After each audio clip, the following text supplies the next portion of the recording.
Antoine. Présent. Olivier Vacher. Présent. Donc nous avons le quorum. Voilà.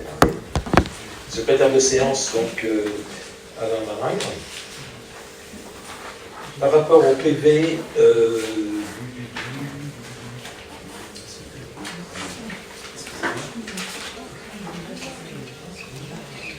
PV du 24 mars, est-ce qu'il y a des... Bon, pas vraiment, merci, donc le PV est adopté. Alors on va commencer par les présentations. Séance générale. Donc en fait, c'est participation citoyenne, protocole, excusez-moi, protocole relatif au dispositif résident vigilant. Dans le cadre de sa politique de prévention de la délinquance et d'amélioration de la sécurité sur le territoire communal, la municipalité souhaite engager la mise en place du dispositif de participation citoyenne résidence vigilante. Ce dispositif repose sur une collaboration étroite entre la commune et la gendarmerie nationale, qui consiste à sensibiliser les habitants à la protection de leur propre environnement en lien avec les acteurs locaux. Ce dispositif repose sur trois principes essentiels. Préventif, il vise à dissuader les actes de malveillance. Non intrusif, il respecte strictement la vie privée des habitants. Participatif, fondé sur le volontariat et la vigilance partagée, il renforce les liens entre voisins et avec les institutions. Sa mise en œuvre nécessite la signature du protocole tripartite entre la commune, la gendarmerie et la préfecture d'Ille-et-Vilaine, définissant le cadre et les modalités d'application du dispositif. Après avis favorable de la commission finances, administration générale et construction d'état civil réunie le 23 avril 2025, il est proposé au conseil municipal d'approuver la mise en place du dispositif résident vigilant sur le territoire de la commune, en partenariat avec la gendarmerie nationale et la préfecture d'Ille-et-Vilaine, d'autoriser M. le maire à signer le protocole tripartite encadrant ce dispositif, ainsi que tout avenant document surimportant.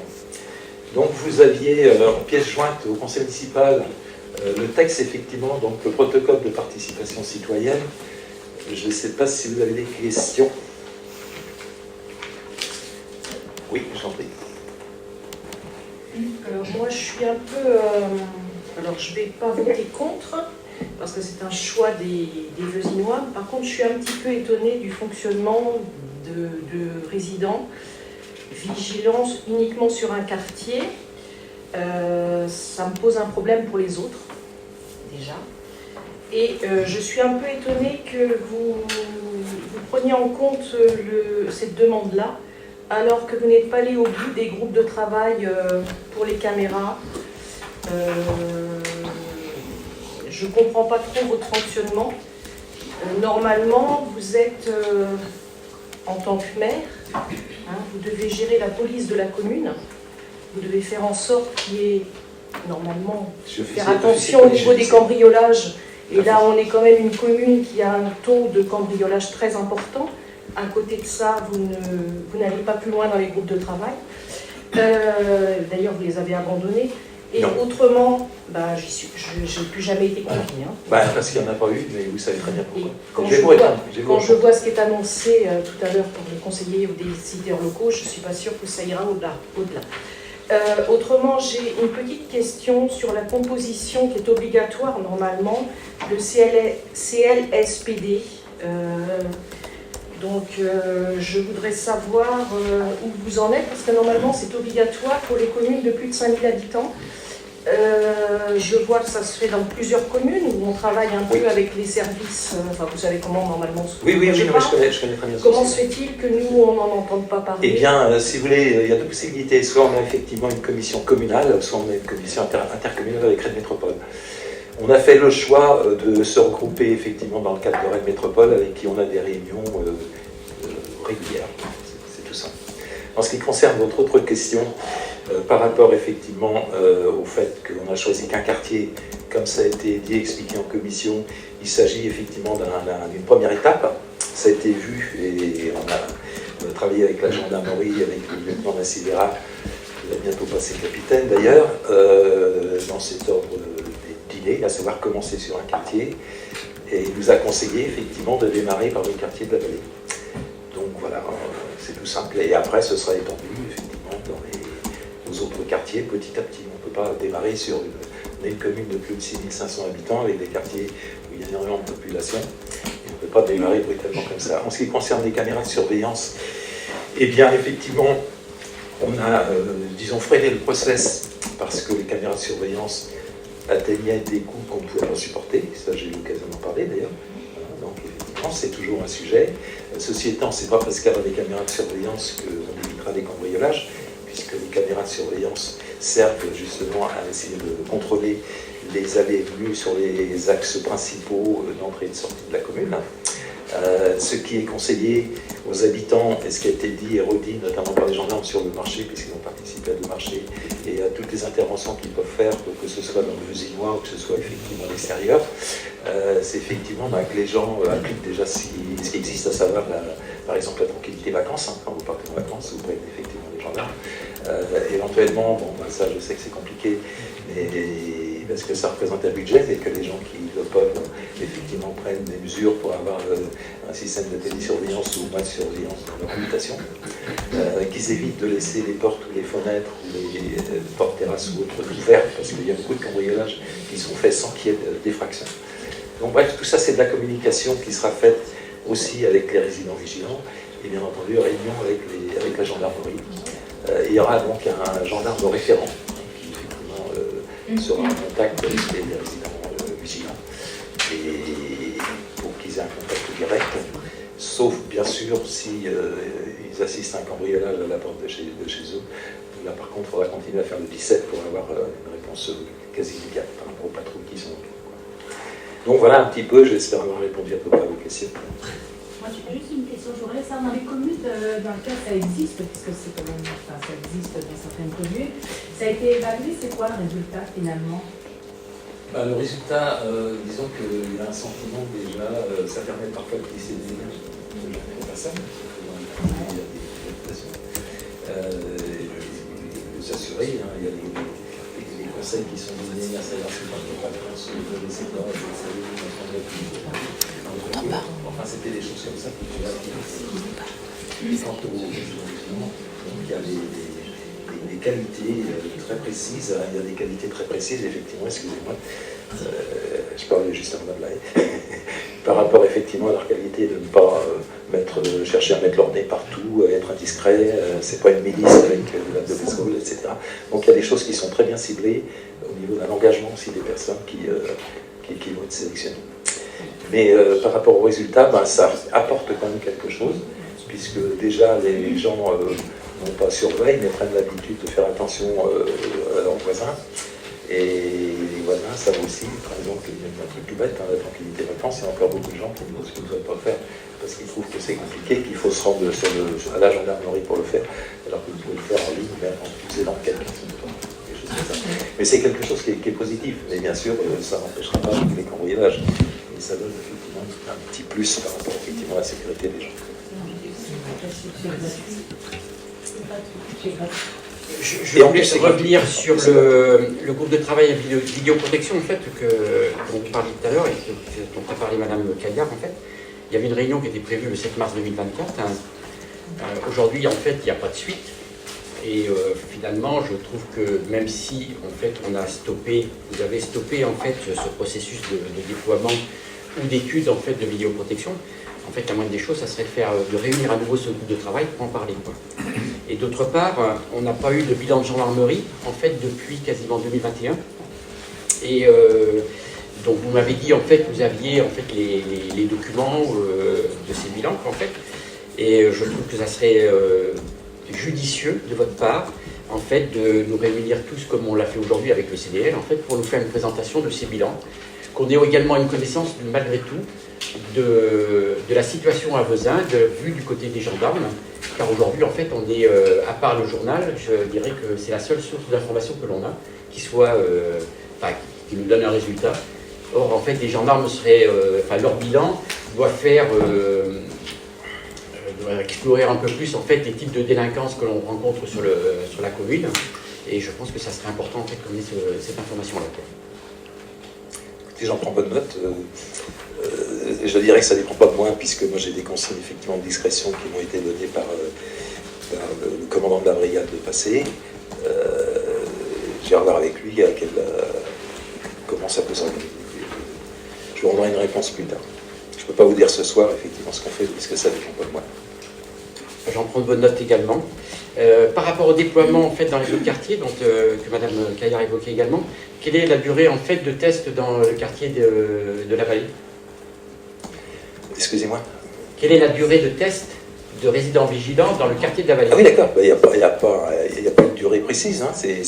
Les gens s'engagent pour 1 an. C'est 1 an renouvelable. Donc en fait, ça veut dire que dans 1 an, on se reposait la question vis-à-vis des autres quartiers, c'est ça? Ah, non, ça ne veut pas dire ça, non. Ça peut se faire avant. Je sais pas, en fait, non, parce que vous me demandez quel est... Alors, les gens qui s'engagent effectivement dans résidents vigilants signent un protocole, là aussi, hein, avec ce que je vous ai dit, ce qu'il faut faire et ce qu'il ne faut pas faire. Bon, c'est déjà... Il y a déjà, entre guillemets, une ébauche de contact.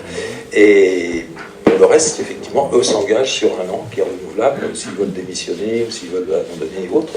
Ça s'arrête là. Par rapport à entrer, je ne vais pas vous dire aujourd'hui, alors qu'on est à la veille effectivement de l'élection municipale, qu'on va faire quelque chose sur le quartier des Champs Bleus au mois de juin, sur le quartier des Fleurs au mois de septembre ou décembre, etc. Je ne peux pas m'engager là-dessus. Pour l'instant, ça m'échappe là. Qui choisit les gens qui vont rentrer dans ce... Alors, il y a eu effectivement... il y a eu 2 étapes. Il y a eu effectivement un contact qui a été pris avec le président de l'association, Benjamin Butel, qui lui aussi a créé quelque chose qui est différent parce qu'il n'a pas de contact direct avec la gendarmerie, mais c'est effectivement, s'il y a quelque chose d'un peu suspect, ils ont un logiciel qui est raccordé, je ne sais plus, oui, c'est voisin une vingtaine de personnes à peu près. Une application. C'est une application. C'est une application. Mais c'est pas du tout le...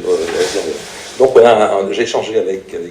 Butel, et puis effectivement, c'était choisi. Il y a eu un groupe de travail qui a été monté au niveau des adjoints pour effectivement déterminer une petite liste de personnes qui seraient susceptibles, de par leur âge, de par la situation géographique, quelle rue, etc.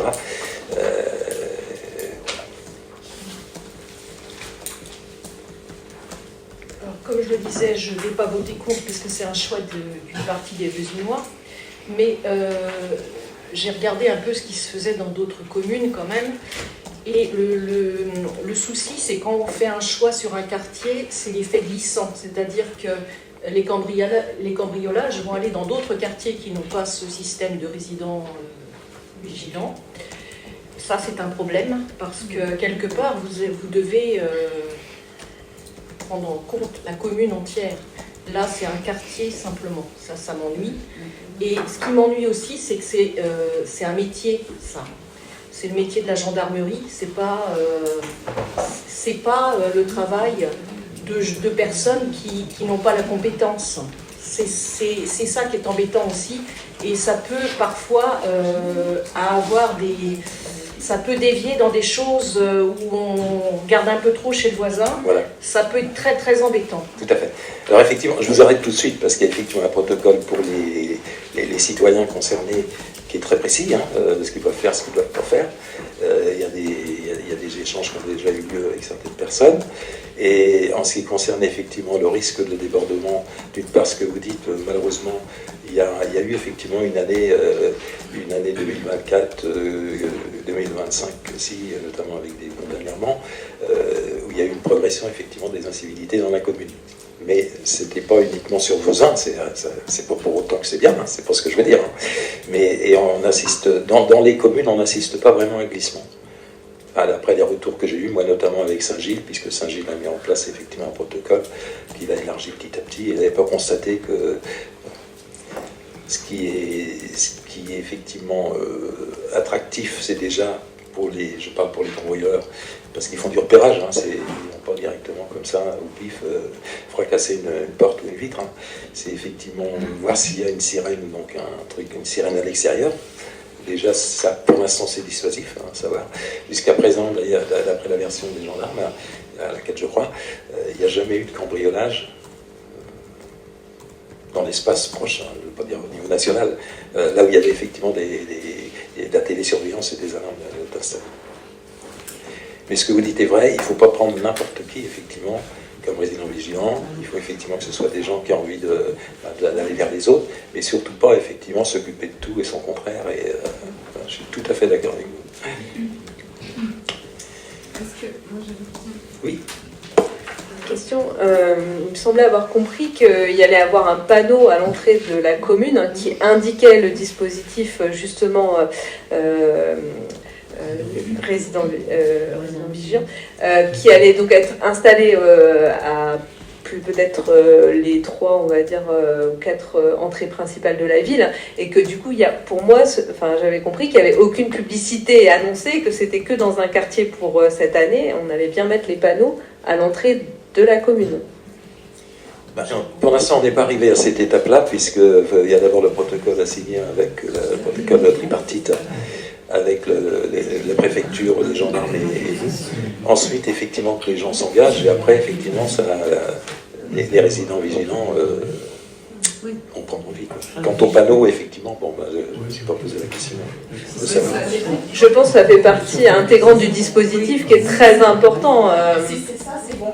Moi, j'avais compris que c'est pas déjà réservé, c'était mis à l'entrée du quartier. Non, c'est pas précisé dans le quartier de la commune. Parce que la signature, elle est prévue pour quelle date? Pardon? La signature, du coup, du... Ah non, j'attends que le préfet... on a proposé plusieurs dates et c'est lui qui décide. D'accord, mais c'est courant juin ou... Ah bah oui, d'accord. Non, oui, c'est ça. Donc, effectivement, une fois que la signature est engagée auprès de la préfecture, on peut avoir des panneaux qui l'indiquent auprès de la population. On n'a pas encore... on n'est pas arrivé à ce sujet-là de la réflexion. Oui, tout à fait. Il y aura des panneaux, mais je ne vais pas vous dire qu'ils vont être installés la semaine prochaine. Déjà, il faut que ce soit signé, que ce soit formalisé.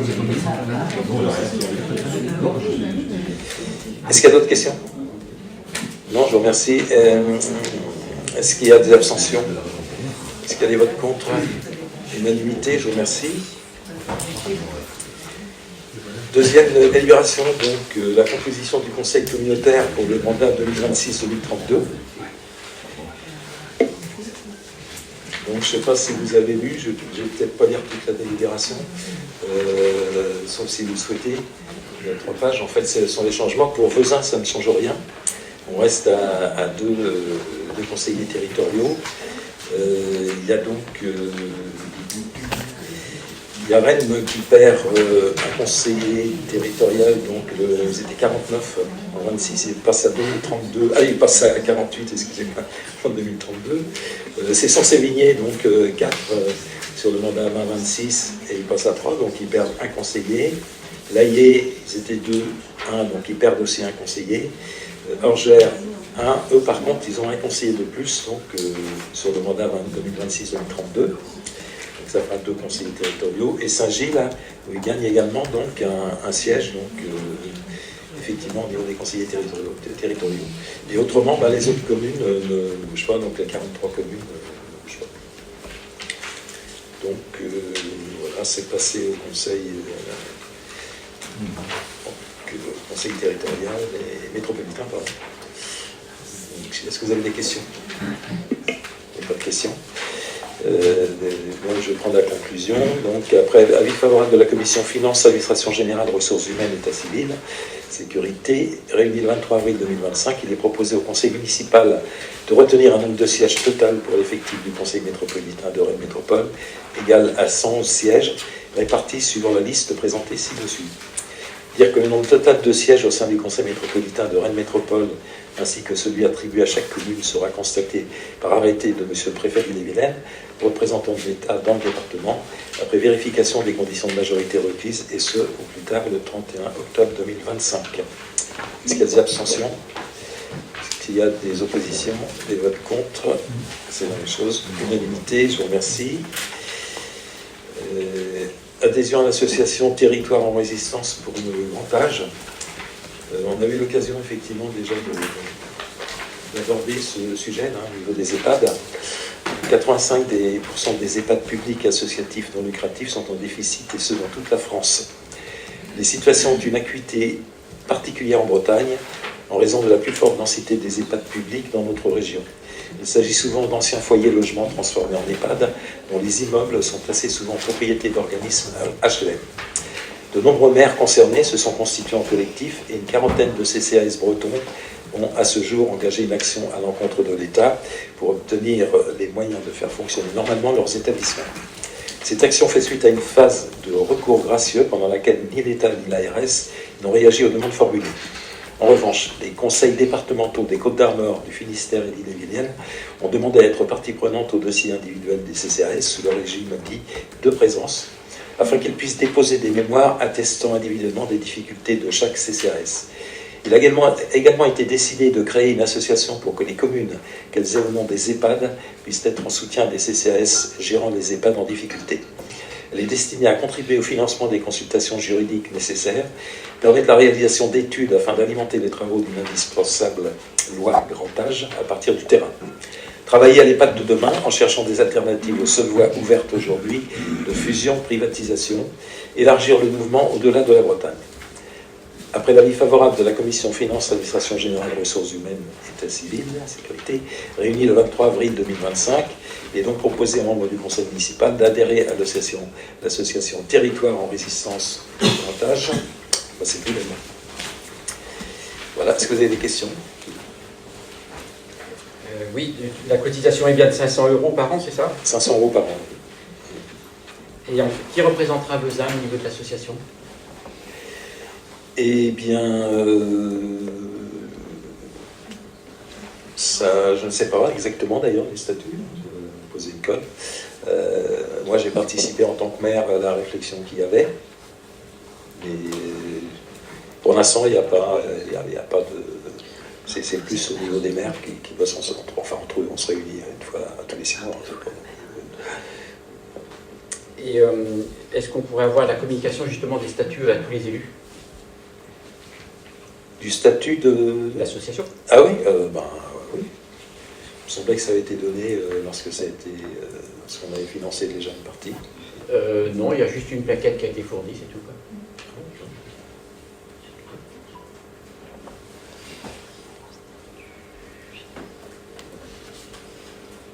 Et en fait, qui c'est qui fait le travail là-dedans? Parce que c'est une association donc d'élus.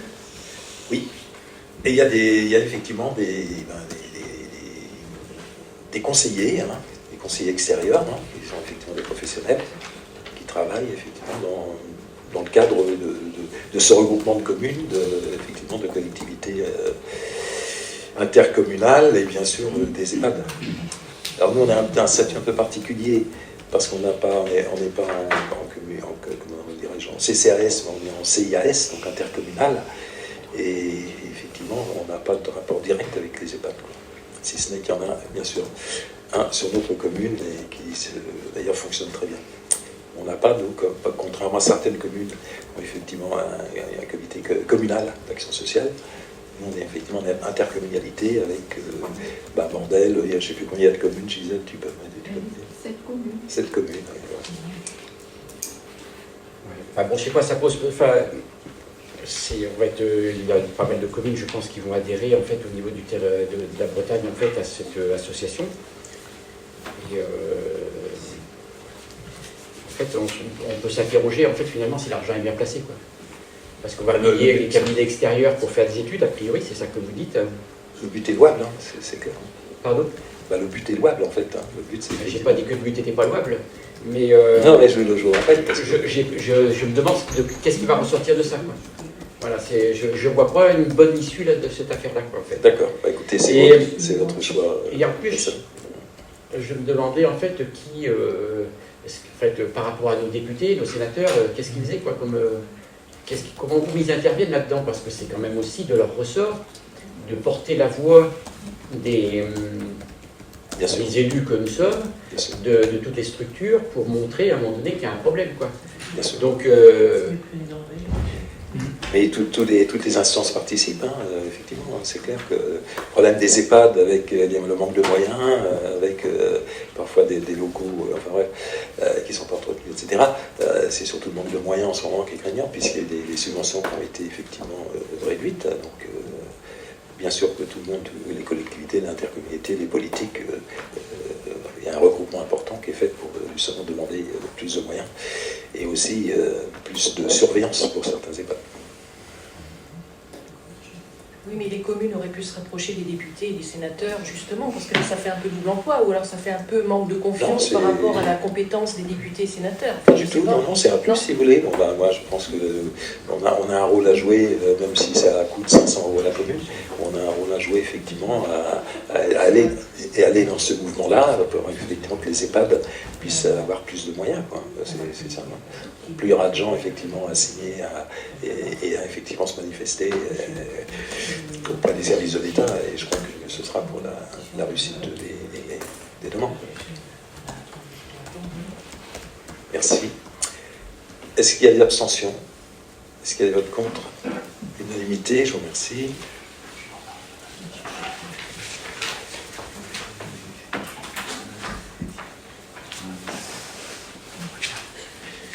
Alors, délibération suivante sur le Cirénor, modification de la composition des commissions.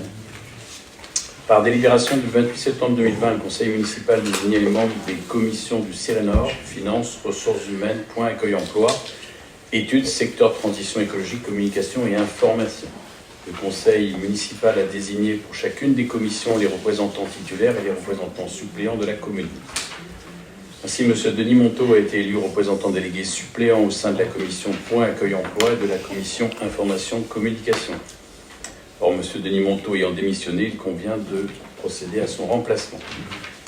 M. Jean-Louis Dubreuil, conseiller municipal, s'étant porté candidat à son remplacement de M. Denis Monteau, et après avis favorable de la commission Finances, Administration Générale, Ressources Humaines, État civil, Sécurité réunie le 23 avril 2025, il est proposé au conseil municipal de prendre acte de la nomination de M. Jean-Louis Dubreuil en tant que délégué suppléant des commissions Point Accueil Emploi et Information Communication. Merci.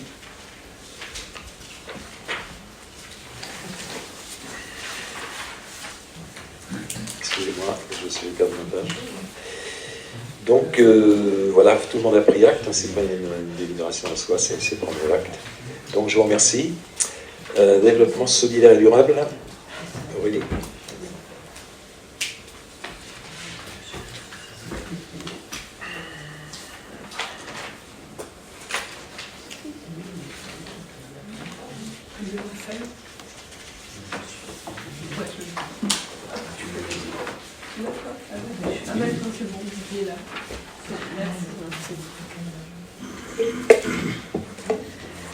Alors, il s'agit d'une délibération sur la mise à disposition de la toiture du centre technique communal, donc pour l'installation d'une centrale photovoltaïque citoyenne, et donc aussi ajouter l'approbation de la convention d'occupation.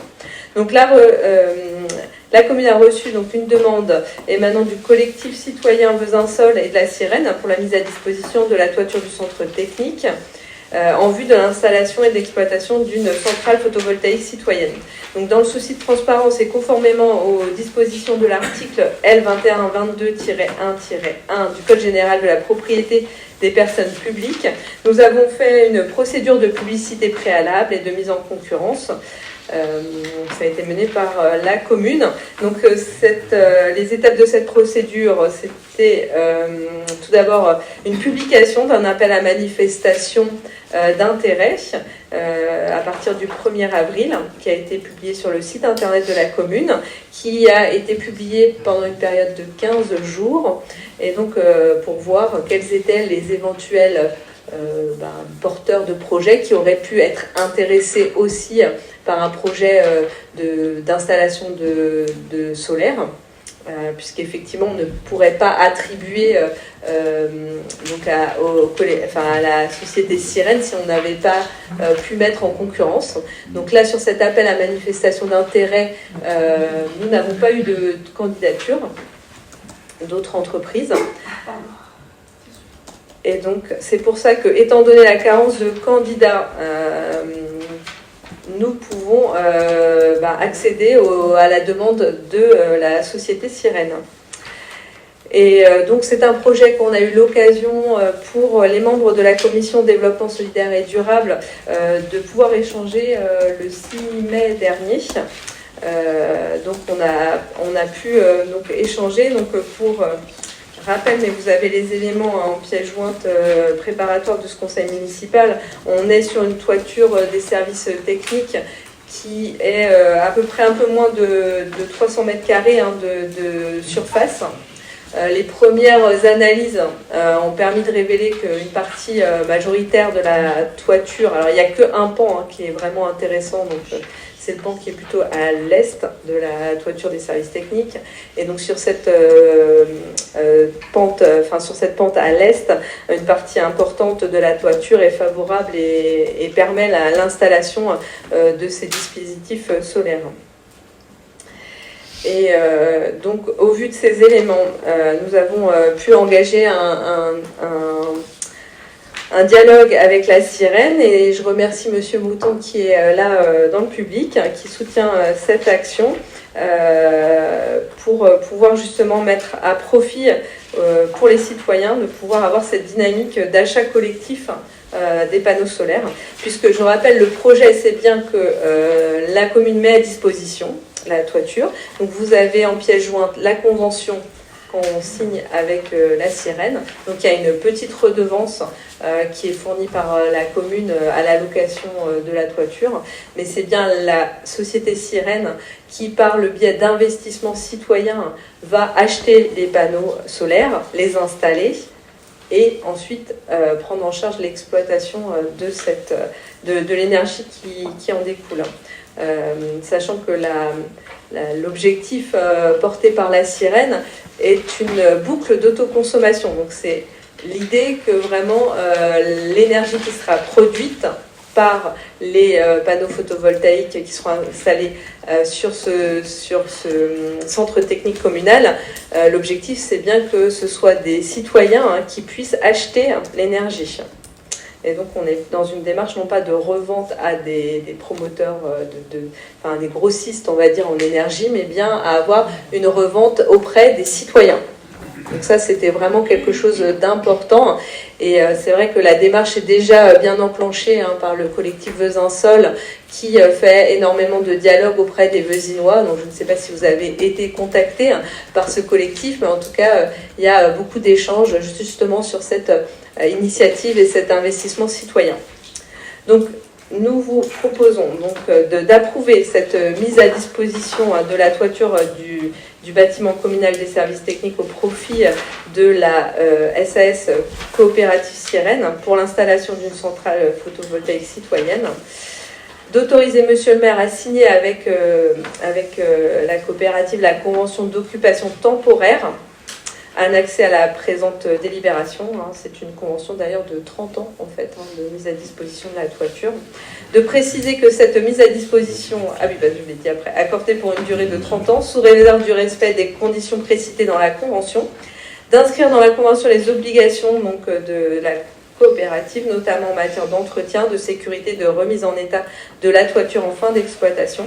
De mandater Monsieur le maire pour effectuer toutes les démarches nécessaires à la mise en œuvre du projet, y compris le dépôt des autorisations administratives requises. En complément, c'est vrai que la Sirène agit beaucoup sur le territoire. On a pu voir des exemples. C'est vrai que la Sirène a déjà installé des boucles d'autoconsommation citoyenne sur Rennes, donc ils ont une compétence, une connaissance sur le territoire de ce sujet. Et la Sirène a aussi installé des panneaux photovoltaïques déjà sur les services techniques, par exemple, de Saint-Jacques-de-la-Lande. Donc c'est déjà quelque chose aussi qu'ils ont l'habitude de faire. Et juste un dernier mot, je remercie les services techniques qui ont quand même été en dialogue, parce que bon, c'est vrai que ça tombe chez eux. Il se trouve que c'est la toiture la plus favorable de notre patrimoine municipal, mais c'est vrai qu'ils se sont beaucoup engagés en dialogue avec la Sirène, et aussi pour bien comprendre, parce que c'est vrai que voilà, il y a cette dynamique citoyenne, mais pour nous c'est important de préserver notre patrimoine municipal. C'est avant tout notre toiture, c'est avant tout leur outil de travail, et donc c'est vraiment un dialogue qui a été mené entre la Sirène et les services techniques étroitement liés, je crois. Donc Voilà, donc c'est cette proposition qui vous est faite. Merci. Est-ce que vous avez des questions? Moi, je voudrais savoir concrètement comment ça fonctionne pour acheter de l'énergie, en fait, pour le particulier. C'est ça, en fait. Bon, j'ai compris que c'est la société qui va installer des panneaux. Quand en contrepartie de ça, l'ensemble des Lausannois potentiellement peuvent acheter des... Mais voilà, concrètement. C'est une excellente question. Alors, je vous invite à prendre contact avec Monsieur Mouton à la fin du conseil municipal parce qu'il a les réponses et il est vraiment spécialisé. Je vais déjà vous donner un premier niveau de réponse. C'est vrai que il y a vraiment deux axes à avoir sur ce projet. Il y a un premier axe, c'est vraiment ceux qui vont investir dans les panneaux. Donc, on va être le groupement, on va dire, des investisseurs. Donc, vous pouvez être investisseur. D'ailleurs, la démarche de la Sirène est assez une démarche très participative puisqu'on peut assez modestement, je crois en premier lieu, apporter vraiment une somme pas forcément, on n'a pas forcément besoin d'avoir beaucoup d'argent pour pouvoir participer à ce projet. Et donc voilà, donc on va avoir le groupement des investisseurs. Vous allez donc avoir concrètement le projet se déployer puisque ces panneaux vont être achetés, déposés. Et vous allez ensuite avoir une petite rente par rapport à cette... donc c'est un vrai investissement citoyen, donc, mais avec une rente qui est assez modique, mais qui reste quand même, je pense, significative pour dire quand même que c'est de l'investissement d'argent. Et il y a le... Voilà, de l'ordre de 1 à 2%. Bon, ça, de toute façon, le collectif Besançon et la Sirène vont mener... à partir du moment où la convention va être signée et que voilà, maintenant il y a vraiment des éléments tangibles, le collectif va vraiment faire toute l'information sur les éléments financiers. Voilà, je sais qu'ils sont préparés à faire ces réunions d'information et ces échanges, notamment même sur le marché, Monsieur Mouton renseigne. Il y a le deuxième groupe qui va être les citoyens qui vont être consommateurs. Donc on peut être investisseur et consommateur, mais on peut être que investisseur. Voilà, donc il y a vraiment ces deux groupements, ces deux dynamiques citoyennes qui sont différentes. Et donc, dans le deuxième groupement où vous êtes acheteur, vous pouvez ne pas avoir eu l'argent qui permettait de faire un investissement citoyen, mais malgré tout, vouloir en tout cas avoir une dynamique citoyenne sur cette énergie renouvelable et vouloir en tout cas avoir de l'énergie que l'on soit sûr qu'elle est locale, en provenance. Et donc, vous pourrez être dans le groupement des acheteurs de l'énergie. Et c'est là où justement tout l'intérêt de cette dynamique de boucle d'autoconsommation collective locale, ce sera vraiment qu'on va pouvoir passer un contrat avec la Sirène pour pouvoir acheter l'énergie. Et donc ça, après, donc il va y avoir aussi des informations, mais par exemple, on va regarder combien vous êtes dans le ménage pour estimer certainement combien vous allez avoir besoin d'énergie, et donc vous allez avoir un contrat qui va être en lien avec l'énergie que vous allez acheter. Voilà. Donc, pour cela, il y a... Pour faire cette arithmétique et cette petite paperasse, entre guillemets, de contrat à signer, il y a des aides et il y a un dispositif pour pouvoir aider la Sirène à pouvoir faire ce dispositif. Voilà, et donc c'est un dispositif qui fonctionne. Il y a déjà 2 boucles d'autoconsommation sur Rennes. Et sur la chapelle des Fougerets, oui, tout à fait. Voilà, c'est tout à fait ça aussi qui est en train de se déployer. Il faut savoir que l'État est extrêmement peu engageant sur la revente de toute façon de l'énergie en ce moment. Vous avez vu passer dans les journaux récemment que si vous installez demain des panneaux photovoltaïques, l'argent à laquelle vous vendez l'énergie est vraiment très très bas. Et donc la boucle d'autoconsommation sera même financièrement intéressante pour la Sirène, pour les investisseurs sera intéressant, mais même pour les acheteurs, voilà, sera intéressante aussi. Vous aviez une question ? Oui, moi j'avais une question, en fait, c'est des remarques en fait, par rapport à la Convention. Quoi. À l'article 4, en fait, on fait référence à un bâtiment en cours de construction.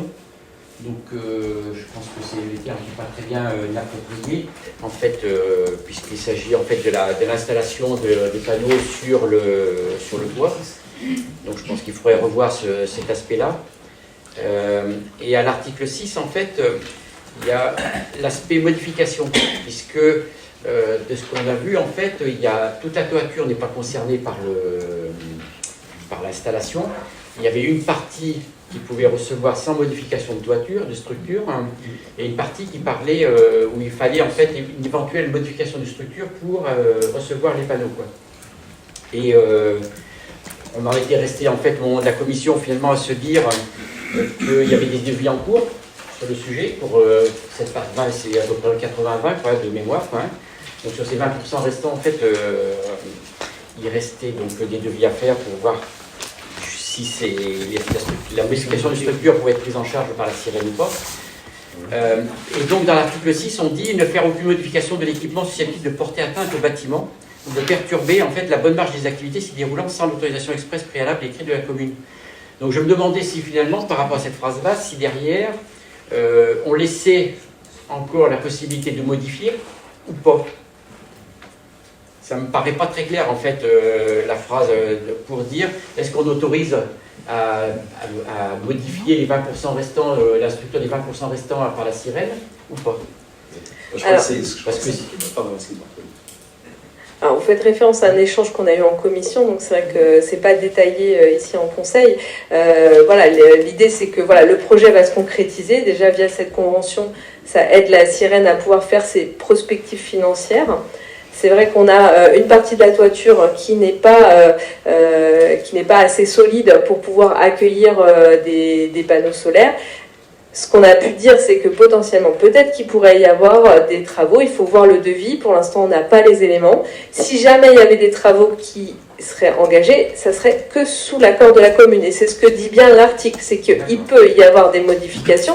Mais en tout cas, la commune devra donner son accord sur les travaux qui vont être engagés, sur l'entreprise qui va y travailler. Hein. Voilà, ça reste avant tout un outil de travail pour nous, pour la commune. Hein. Ça, c'est très clair.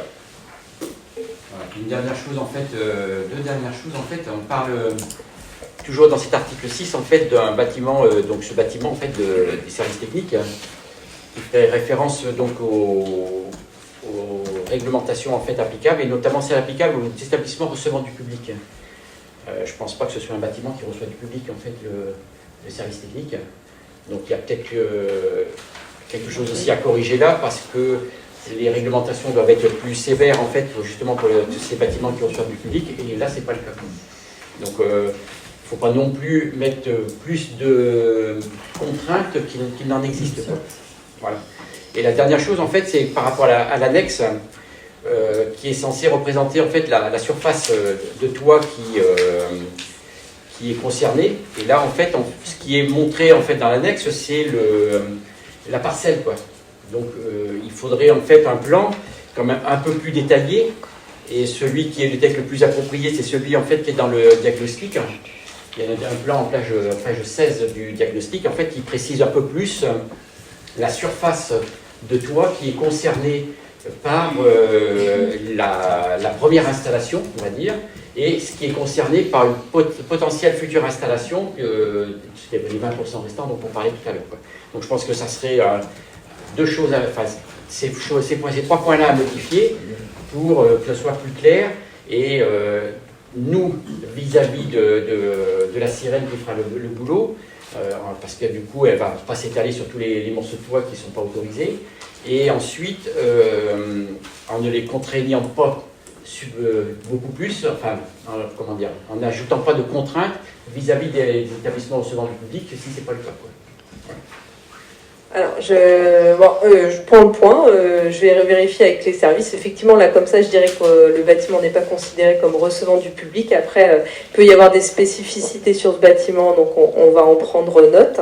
Effectivement, pour bien, en tout cas, calibrer le bâtiment. Hein. C'est pas se rajouter des contraintes, c'est être au plus vrai de la réglementation. Sur des contraintes, si c'est un bâtiment qui reçoit du public, il y a plus de contraintes derrière. Oui, je vais aller voir. On va se renseigner auprès des services pourquoi ce terme a été utilisé. Hein. Peut-être qu'il y a une argumentaire, et dans ces cas-là, on vous en fera retour. Sur la surface, bon, c'est vrai que la parcelle est indiquée dans le document. C'est pareil, on verra avec les services si c'est une obligation ou si on peut être plus restrictif. Mais dans le dialogue qu'on a eu avec la sirène, c'est vrai qu'il n'a jamais été question d'autre chose que de la toiture. Donc on verra si ça doit être précisé, et dans ces cas-là, on le fera. On fait un document pour 30 ans, quoi. Donc ceux qui viendront se poser la question dans 25 ans, ça sera plus nous, quoi. Donc je pense qu'il sera temps qu'ils comprennent, enfin qu'ils arrivent à comprendre quoi. Et Oui. plus c'est clair, moins il y a de questions à se poser. Oui, oui. Et, Alors, dans le contrat dit bien quand même que ça ne doit. On parle d'une toiture, donc déjà ça limite, hein, parce que sur la parcelle, il n'y a pas d'autres endroits où il y a des toitures, et on dit bien que ça ne doit pas déranger le fonctionnement normal de l'activité. Voilà. Bon, après, je prends le point sur la précision, effectivement, pour être bien clair. On est bien clair dans les échanges qu'on a avec la sirène. C'est vrai qu'actuellement, on a un lien de confiance, hein, mais c'est vrai qu'il faut être vigilant. Et dans ces cas-là, on pourra préciser le point. Voilà. Ou en tout cas, faire bien mention. Déjà, on parle bien de toiture. De bien peut-être mentionner que c'est le bâtiment principal ou voilà, lui donner un nom, mais on peut toujours préciser le point. Est-ce qu'il y a des votes, des abstentions? Juste, tu as répondu en partie, Aurélie, quand tu as dit que c'était une des seules toitures qui pouvait accepter ce genre de panneau. Par contre, ça aurait été possible peut-être sur le toit de l'extension du restaurant scolaire, non, d'en poser. Dans le projet, ça aurait peut-être été bien de... Voilà, je sais pas, c'est une question. Alors, c'est une des seules... Alors, sur le panorama général des bâtiments municipaux, c'est vrai qu'il y a eu quelques études. Donc, on a été aidé par l'ALEC,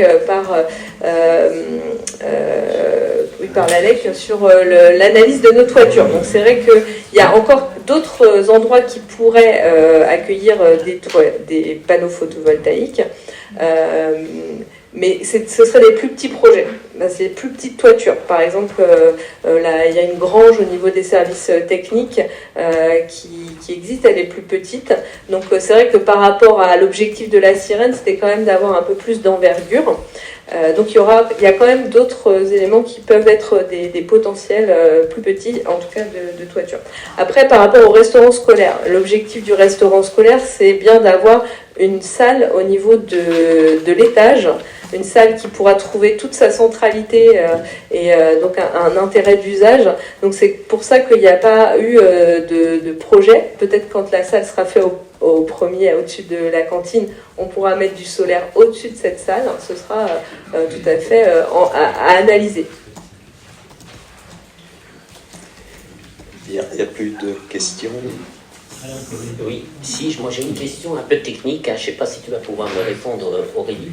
Je trouve la convention très intéressante, alors je me pose quand même la question, comment on peut acheminer de l'électricité d'une centrale photovoltaïque dans des pavillons ou des logements privés, voilà, par quels moyens techniques on peut acheminer? Ça ne paraît pas si simple comme on dit. Alors, on rassure tout de suite, il n'y aura pas d'infrastructure qui va être créée. On utilise vraiment les réseaux qui existent, sauf pour relier la toiture photovoltaïque. Là, par contre, il va falloir qu'un fil soit tiré. Là, oui, pour sortir, on va dire, enfin, pour partir des panneaux solaires jusqu'au premier transfo, là, il va y avoir un fil. Mais à partir du moment où on arrive sur le transfo, il repart dans le réseau qui existe. Et là, par contre, c'est à partir des Linky, des bornes Linky que vous allez avoir. On va voir quelles sont vos consommations et en vue de la convention que vous allez signer, il va y avoir une arithmétique entre ce que vous avez acheté selon cette convention.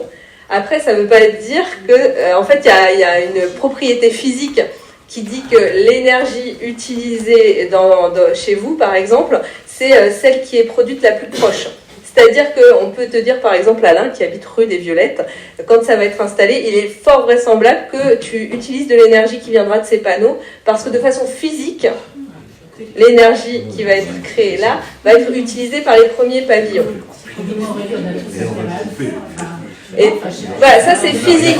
Mais après, il y a quand même une arithmétique. Là, on va regarder vos comptes Linky, on va regarder si vous avez signé une convention pour consommer l'énergie, et on va déduire votre facture va être déduite là-dessus. Voilà, donc... Mais est-ce qu'on reçoit l'argent ou le... Non, c'est en déduction.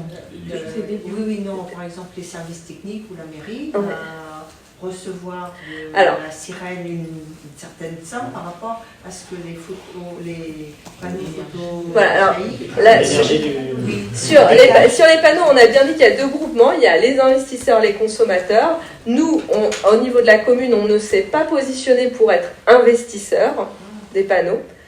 Sur la partie de groupement de consommateurs, on a dit qu'effectivement, on serait intéressé à analyser la situation pour pouvoir acheter de l'énergie.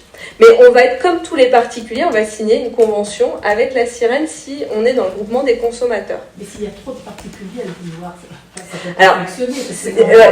C'est très juste. On a bien sûr dit que notre positionnement en tant que consommateur serait en deuxième rang. C'est-à-dire que si, comme on privilégie dans cette action avant tout la dynamique citoyenne qu'elle crée, la commune se positionnera en achat s'il reste de la place et s'il n'y a pas assez de consommateurs, de citoyens qui se positionnent. Voilà, pour garder cet esprit citoyen. Et comme on a pu faire la remarque, si jamais nous, on a d'autres potentiels de solaire plus petits, on pourra, nous, aller sur cette démarche-là dans ces cas-là. Et quel sera le devenir des panneaux usagés dans... Alors, au bout de 30 ans, il y aura un état des lieux qui sera fait, justement pour voir.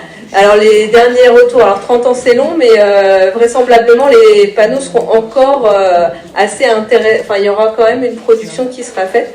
Donc, ce sera une discussion à avoir dans les 30 années, mais normalement, l'allocation tombe et donc ça devient dans le patrimoine municipal. Mais ça veut dire que ce sera la commune de les entretenir, si jamais on veut les laisser. Mais sinon, la sirène retirera les panneaux. Voilà, si vous voulez bien, on va passer au vote. Est-ce qu'il y a des abstentions? Est-ce qu'il y a des votes contre? Unanimité, merci. Donc la ligne Trampus, T1, T2.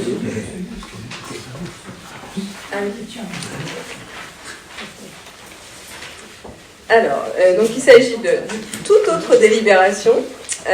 Donc c'est la saisine pour avis de la commune de Vezin-le-Coquet sur le projet de réalisation des lignes de trambus nommées T1 et T2 et de requalification des espaces publics.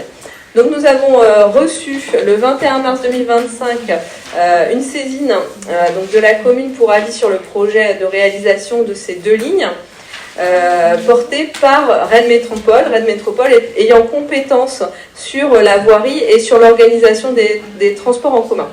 Donc cette saisine s'inscrit dans le cadre de l'enquête publique préalable à la déclaration de projet de trambus T1 et T2. Donc cette enquête publique est programmée et va être ouverte au public à compter du 30 juin jusqu'au 30 juillet. Cette enquête publique, elle porte sur l'évaluation environnementale du projet. Donc c'est l'article L123-1 du Code de l'environnement et intègre l'évaluation des grands projets d'infrastructure de transport. Donc c'est l'article L1511-4 des Codes des transports. Donc, en effet, lorsqu'un projet est soumis à évaluation environnementale, le dossier présentant le projet comprenant l'étude d'impact sur l'environnement est transmis pour avis à l'autorité environnementale ainsi qu'aux collectivités territoriales et à leurs groupements intéressés par le projet. Donc, c'est l'article L122-1 du Code de l'environnement. Les collectivités territoriales et leurs groupements intéressés sont les communes d'implantation du projet, ainsi que celles intéressées au regard des incidences environnementales notables du projet sur leur territoire. Donc les collectivités territoriales et leurs groupements disposent d'un délai de 2 mois pour émettre leur avis. Donc c'est l'article LR 122-7 du Code de l'environnement. Alors, c'est vrai que ce qu'on avait pu indiquer pendant la commission, qui a eu aussi lieu le 6 mai, le dossier globalise les deux lignes T1 et T2, mais par contre, nous, pour l'impact environnemental et l'impact du projet, c'est uniquement la T2 qui nous intéresse. C'est une ligne qui va rejoindre Vezin-le-Coquet en partant des 3 marches, qui sera le terminus, ou le départ, en tout cas au niveau des 3 marches, et qui ira desservir qui dessert donc le centre-ville de Rennes et ensuite vers Cesson-Sévigné. Donc c'est 14 km de ligne, dont une majorité sera en voie réservée et même une partie sera aussi en voie prioritaire puisqu'il sera sur des dispositifs de voirie qui permettront aux bus de passer. Il y aura donc 32 stations, dont 13 en commun avec la ligne T1. On est sur 27 km d'aménagement cyclable. Que vous dire, la ligne T2 donc, traversera le cœur de métropole d'est en est, reliera donc la zone d'activité de Lorient, maille François Mitterrand République et le quartier Beauchardonnay, Tournebride et le centre de Cesson-Sévigné et jusqu'au centre commercial de Cesson-Rigourdière. Donc elle sera équipée d'un parking relais à chaque extrémité permettant aux automobilistes de rejoindre le centre-ville de Rennes sans perdre de temps à chercher une place de stationnement.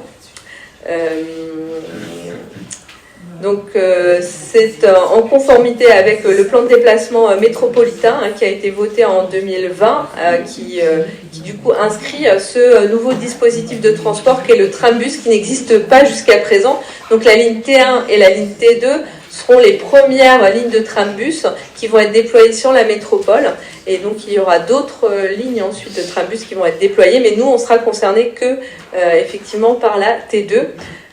Donc c'est vrai qu'on a beaucoup d'entreprises qui sont situées au niveau des 3 marches, on a aussi la prison, nous avons aussi le quartier des Champs-Bleus, on voit bien sur le secteur 4 qui se déploie, qui va être en proximité tout de même de cette ligne. Cette ligne intégrera des cadences assez importantes de passage avec des créneaux horaires importants du matin jusqu'au soir. Voilà, donc au vu des dispositifs 5 de l'article L122-1 du Code de l'environnement et vu les dispositifs du 2 de l'article R122-7 du Code de l'environnement, donc suite à l'avis favorable donné lors de la Commission développement durable et solidaire réunie le 6 mai 2025, il est proposé au Conseil municipal de bien vouloir émettre un avis favorable sur le projet de réalisation des lignes de trambus T1 et T2 et de requalification des espaces publics.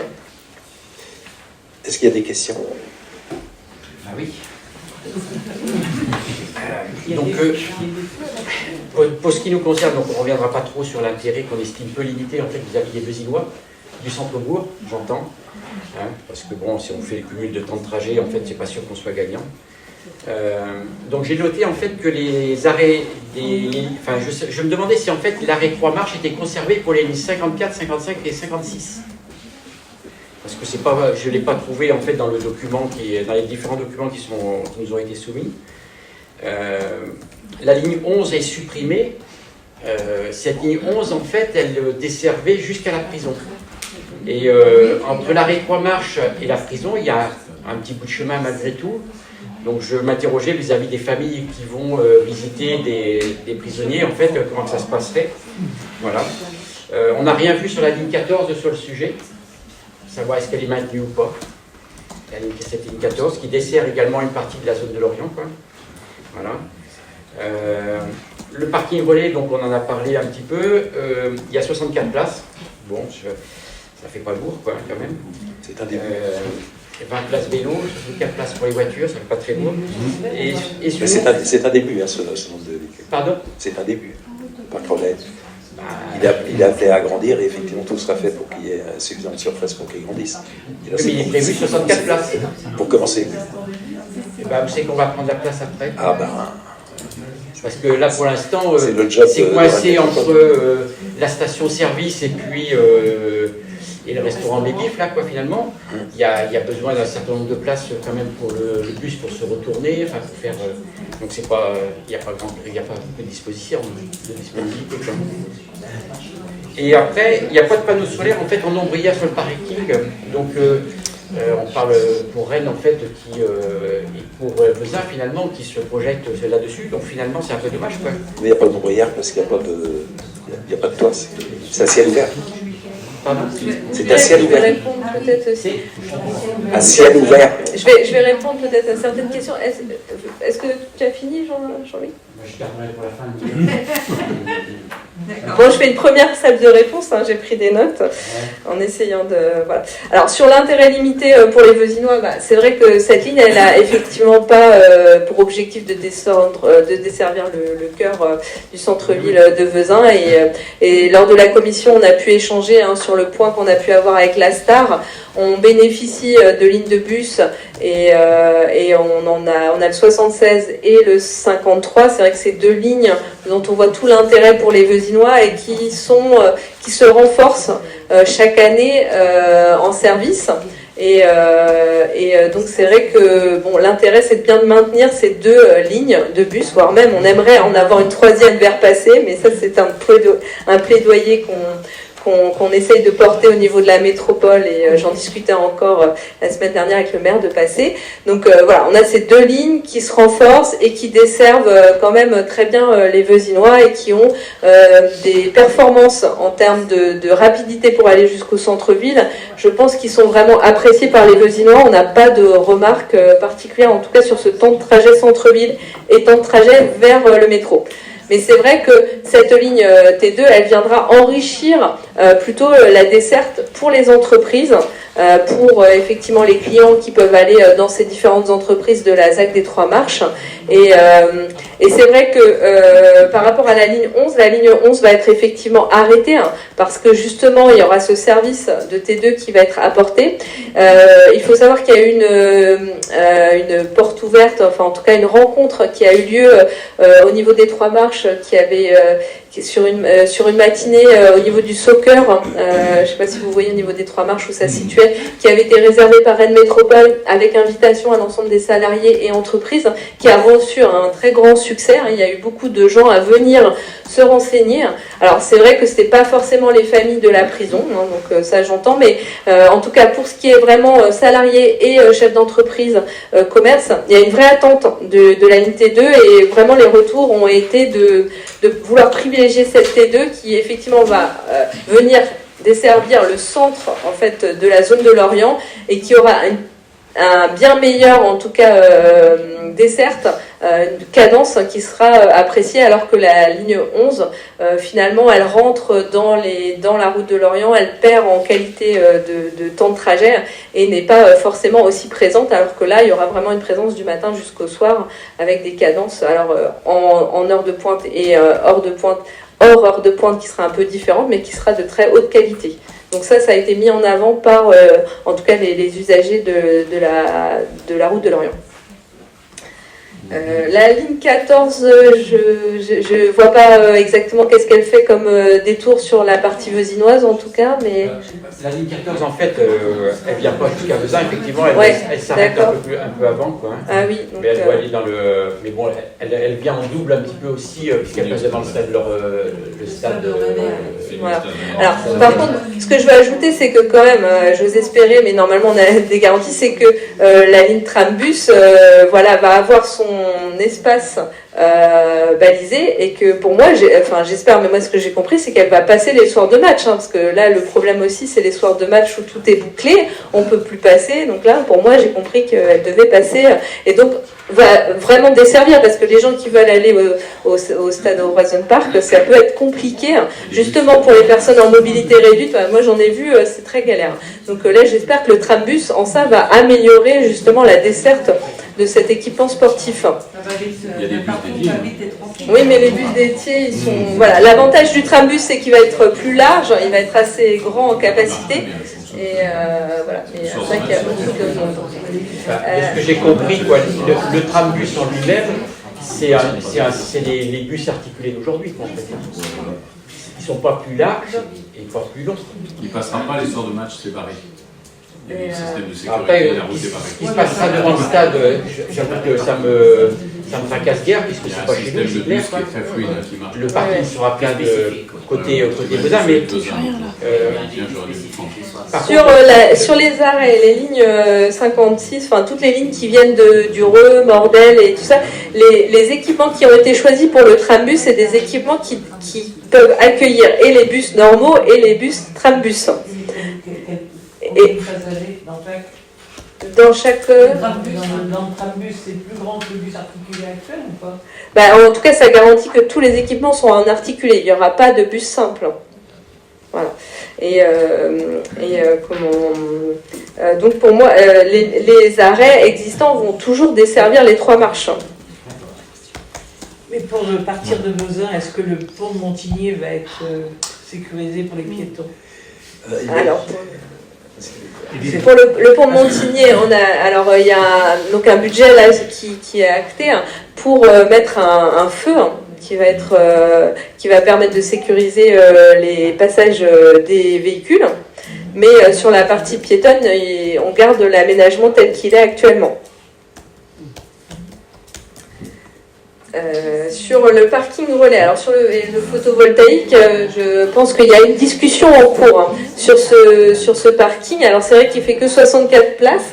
Pour l'instant, la métropole nous assure que les rendus d'expérience des autres villes qui ont installé des trambus nous dit bien que le report, c'est-à-dire poser sa voiture et aller chercher le trambus, est un peu moins important que pour le métro. Donc les capacitaires de parking relais pour le métro sont plus importants. Et donc là, il nous indique que c'est déjà intéressant comme capacité, avec les 64 places. Voilà, après le succès, on sera attentif à voir quelles sont les évolutions sur ce projet. Et sur le photovoltaïque, c'est quand même un sujet de discussion qu'on a actuellement avec la métropole. Puisque justement, il va y avoir une surface de parking qui pourra, je pense, avoir des potentiels solaires tout à fait intéressants. Pour le feu, là... Mais Monsieur Mouton est là et il a bien noté, je pense, le sujet. Aurélie, Je n'en avais pas parlé. Pour le feu, là, oui. Vers le pont, oui. On a une échéance à peu près de quand ça serait fait? Alors oui, on a rencontré les services techniques de la voirie sur le sujet, donc ils sont en train de travailler par rapport au sujet, et donc on est sur plutôt 2026 dans les travaux et mise en place de ce feu. Mais du coup, c'est bien budgété sur la part voirie du mandat actuel. Donc le budget est bien là et réservé, donc 2026.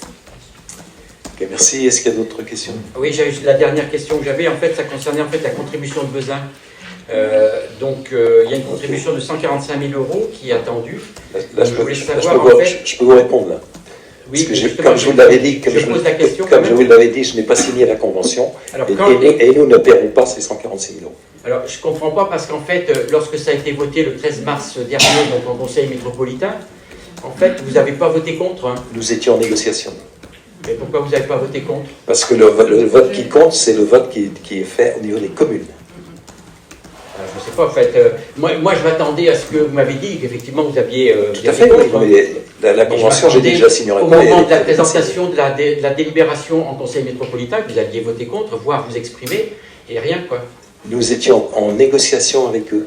D'accord? Et la négociation, c'est qu'on ne paiera pas ces 142 000 ou 146 000 €. Que leur projet d'origine où il fallait planter le terre-plein central entre la route ascendante et descendante, non, tout ça, il y aura des enrochements. Il y avait aussi un gros problème de sécurité parce que les services techniques de Vezin ne sont pas amenés effectivement à travailler dans des conditions de danger aussi importantes que le long d'une route nationale, parce que ça reste une route nationale. On a eu vraiment une discussion maintenant que le projet vraiment avance sur ce sujet. Ils voulaient effectivement planter sur le terre-plein central. Il faut savoir que comme c'est une route nationale, on ne peut pas bloquer la route pour pouvoir faire l'entretien. Donc maintenant qu'on rentre vraiment dans le vif du sujet, on a dit que on ne pouvait pas mettre en danger nos agents pour pouvoir entretenir, même si je suis très attachée à la verdure en ville, je suis la première défenseuse de ce sujet. Il est hors de question de mettre de la verdure au milieu de la voirie pour les mettre en danger. Donc on a réévalué le projet, en tout cas avec la métropole. Et ça nous permettra même de mettre du solaire potentiellement justement sur le parking. Bon, donc on verra ce qui se passera pour ces 145 000 euros. Effectivement, ce qui Ah, mais est c'est surprenant tout- malgré tout, c'est tout c'est juste. que dans la délibération en fait, qui a été proposée par Rennes Métropole, Oui. c'est qu'on ne voit aucun financement de la part de Cesson, entre autres sur le sujet, quoi. Donc c'est un peu bizarre en fait la manière de présenter. J'ai Voilà. échangé longuement avec M. Savignac, le maire de Cesson, et il est comme nous, effectivement. Sauf que lui, il a commencé plus vite, parce qu'ils ont eu cette information-là financière plus vite que nous. Mais non plus, il ne veut pas, il est hors de question qu'il paye 1 million. Comme nous, Il hors n'est de pas question. mentionné, quoi, surtout déjà. Donc il peut se sentir un peu plus à l'aise parce qu'il n'est pas mentionné dans la, Oui, dans mais la c'est délibération pas- que vous l'êtes. Quoi. Enfin, nous, on l'est. quoi. On ne peut pas comparer effectivement le groupe politique, hein, parce que je ne vais pas vous cacher qu'il y a un groupe politique dont on fait partie. Ok, et notre approche des problèmes est différente de M. Savignac, qui est effectivement un groupe opposé. On était en négociation à ce moment-là, et on n'allait pas effectivement créer un conflit pour rien, puisque finalement, ce qu'on voulait, ça a été validé, et le projet de convention a été déchiré et mis au panier.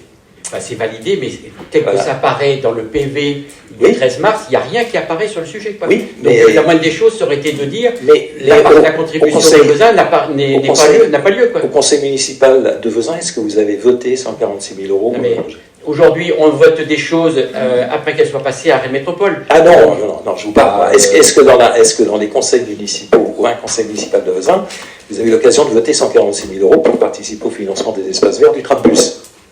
D'abord, je ne sais pas si c'est pour participer aux espaces verts d'ailleurs. Si, parce c'est que ça, oui, c'est ça. Il n'y a rien écrit, quoi, en fait. Si, En bon, fait, mais bref, est-ce que vous avez voté pour ou contre, effectivement, une délibération, une réquisition de 146 000 euros à Rennes Métropole? c'est la question que je vous pose, Bon, alors non, c'était de savoir quand et comment. On s'arrête, en fait, là. quand, parce que C'était- finalement, c'est peut-être c'était- pas pour 2025, mais peut-être pour 2026 que c'est Ça Monsieur va être Dubreuil, là. juste Donc, pour en fait, préciser, c'est abandonné, cette Pour histoire de préciser, 146 000 euros. Je vous C'était- l'ai dit et je vous le répète. C'était un Tout à l'heure, vous m'avez prévisionnel dit qui que avait c'était été en donné par Rennes négociation. Métropole, À Monsieur l'époque- Dubreuil. Non, mais vous m'avez dit que Monsieur c'était en Monsieur négociation et Dubreuil. là, c'est abandonné, quoi. Donc, ça À change. l'époque, lorsqu'on a voté au conseil communautaire, effectivement, on a été en négociation. Voilà, donc Et moi- depuis, c'est clair. Il n'y a Voilà. pas de convention, elle est au panier, elle a été déchirée. Et voilà. C'est vrai que pour précision, puisqu'on pose la question à côté, c'était un estimatif qui avait été donné pour un premier projet de plantation. Effectivement, c'était uniquement un coût d'espace vert, puisqu'il faut savoir que sur tout projet de voirie, la métropole réalise la voirie avec le budget de voirie de la métropole. Mais tout aménagement espace vert est aux frais de la commune. C'est vrai que quand on a fait par exemple le lotissement des fleurs à Neuf, on va dire, la voirie a été prise en charge par Rennes Métropole et toute la partie plantation, c'était sur les deniers de la commune. D'ailleurs, il y a bien eu un projet, vous l'avez voté dans les budgets municipaux, de ces plantations en fait, qui sont d'ailleurs de très bonne qualité. On a des retours très intéressants sur la végétalisation de cette voirie.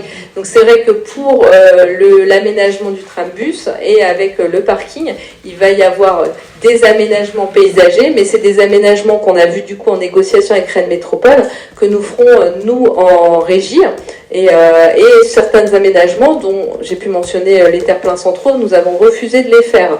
Donc on a négocié et on voit ça en régie pour certains éléments paysagers autour du parking relais.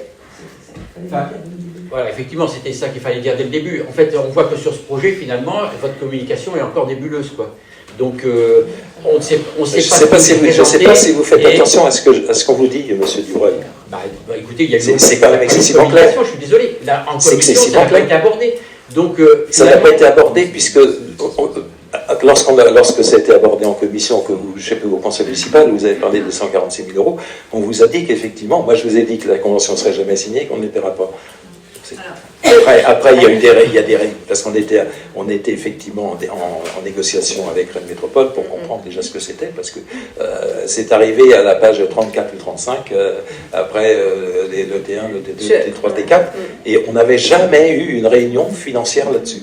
Donc on a découvert ça pratiquement, pas sur la presse, mais c'est tout juste. Donc effectivement, on vous a dit, on va peut-être pas revenir là-dessus, puisqu'on vous dit que les 146 000 euros, il faut les oublier, et qu'effectivement la convention n'a pas été signée. Donc voilà, c'est clair. Et pour revenir sur la commission, on n'en a pas parlé, mais ça ne faisait pas l'objet du point qu'on est en train de voir aujourd'hui. Et là, on est en train de faire une analyse environnementale et sur le projet, on n'était pas en train de parler des aspects financiers. J'en ai pas parlé parce qu'il y a plein de choses encore en discussion. Même le parking n'est pas... voilà, il va y avoir un parking, mais il n'est pas précisé. Vous avez donné un lieu. Pour l'instant, il n'y a encore rien, rien n'est... Enfin, voilà, tout est encore à voir. C'est ce qui apparaît dans le dossier technique qui a été transmis, quoi. Donc, moi, je me fie à ce qui est marqué dans le dossier technique, quoi. Je voulais savoir comment allait se faire le retournement. Donc, je l'ai vu dans le dossier technique, hein, où ça va passer entre la station-service et puis le restaurant Bédif, là, de mémoire. Et bon, voilà, et puis on voit le parking qui est installé à cet endroit-là également, une maison qui saute à tel endroit. Voilà, bon, c'est comme ça que je le vois, quoi. Voilà, je regarde les documents qui sont fournis pour essayer de me forger une petite idée quand même de ce qui se passe, quoi. Il y aura une station effectivement de recharge électrique. Voilà, donc est-ce qu'il y a des abstentions? Est-ce qu'il y a des oppositions? Unanimité, merci. On va passer à la délibération suivante. Oui. Donc voilà une délibération concernant le restaurant scolaire. Alors si vous en êtes d'accord, je vais aller directement sans viser toutes les précédentes délibérations et autres avis de jury et d'arrêter de vous lire cette délibération, considérant donc la décision du tribunal de commerce de Rennes en date du 21 août 2024 d'ouvrir une procédure de liquidation judiciaire à l'encontre de l'entreprise SAS Marriott. Donc travaux de revêtement de sol et murs situés au 1 rue de Joval à Assigné, considérant également le courrier de Madame Charlotte Thirion de la c'est la selle on va dire Athéna,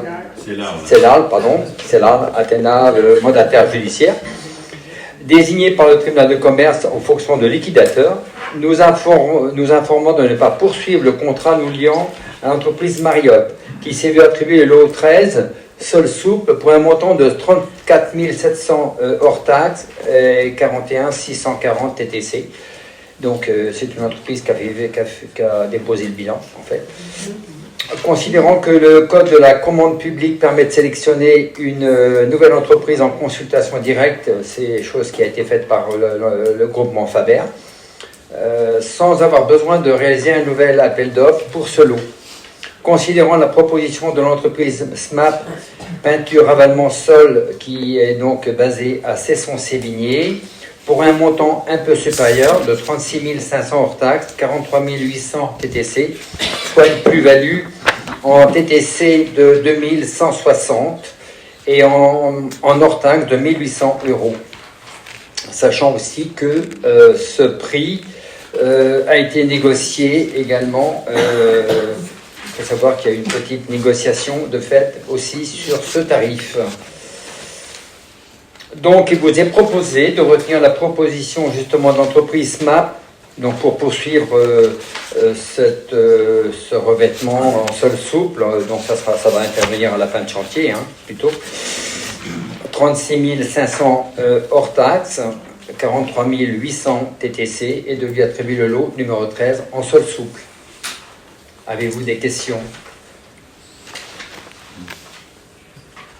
On se demandait en fait s'il n'y avait pas une assurance qui pouvait prendre en compte la différence, par exemple. Alors, je crois que tu avais posé, me semble-t-il, la question en commission. Non, je ne me rappelle plus. Non, pas sûr. Mais moi, je n'ai pas cette réponse de savoir s'il y a une assurance qui permet de...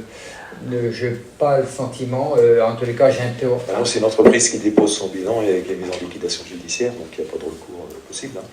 Donc il y a un nouveau marché où il y a quelques centaines d'euros de plus. C'est un montant qui est quand même très proche du premier.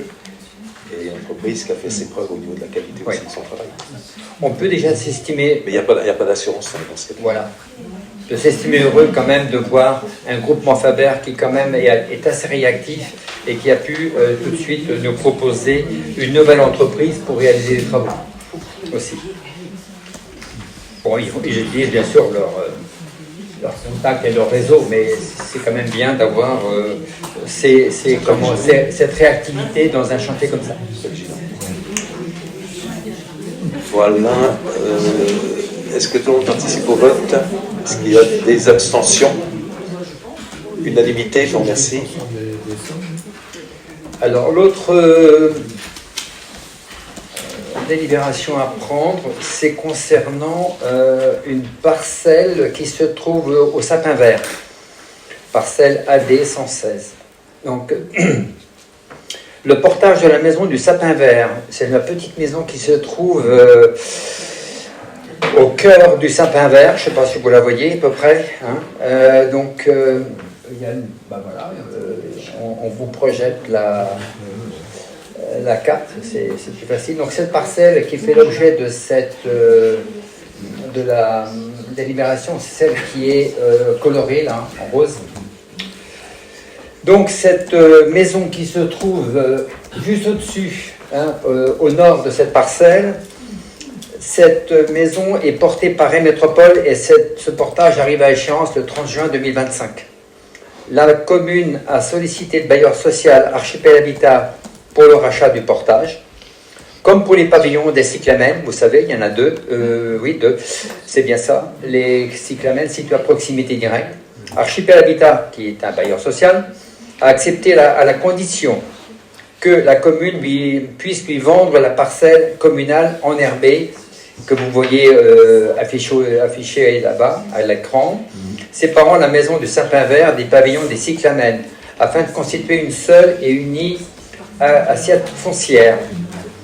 Dans l'optique du renouvellement urbain à venir, il est proposé de vendre à Archipel Habitat un terrain non bâti 6-9 impasse du Sapin Vert, cadastré sur la référence AD 116, situé en zone UO1 du PLUI, d'une contenance de 131 m² au prix de 5 240 €, appartenant au domaine privé de la commune. L'acte authentique constatant le transfert de propriété sera établi par acte notarié. Les frais relatifs à la transaction seront pris en charge par Archipel Habitat.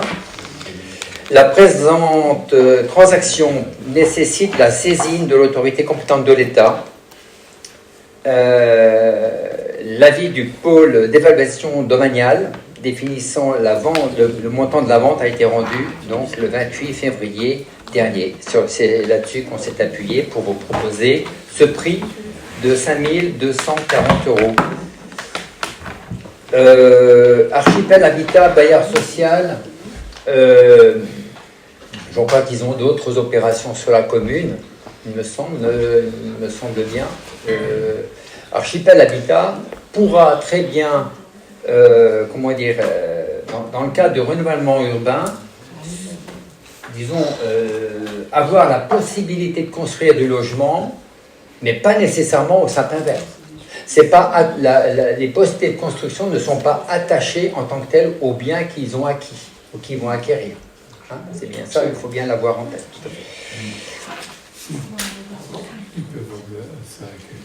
Approuver donc et demander au conseil municipal de bien vouloir approuver la vente du terrain non bâti au Sapin Vert, donc celui dont on vient de parler, et d'autoriser monsieur le maire à signer l'acte authentique à intervenir et tout document se rapportant à cette acquisition.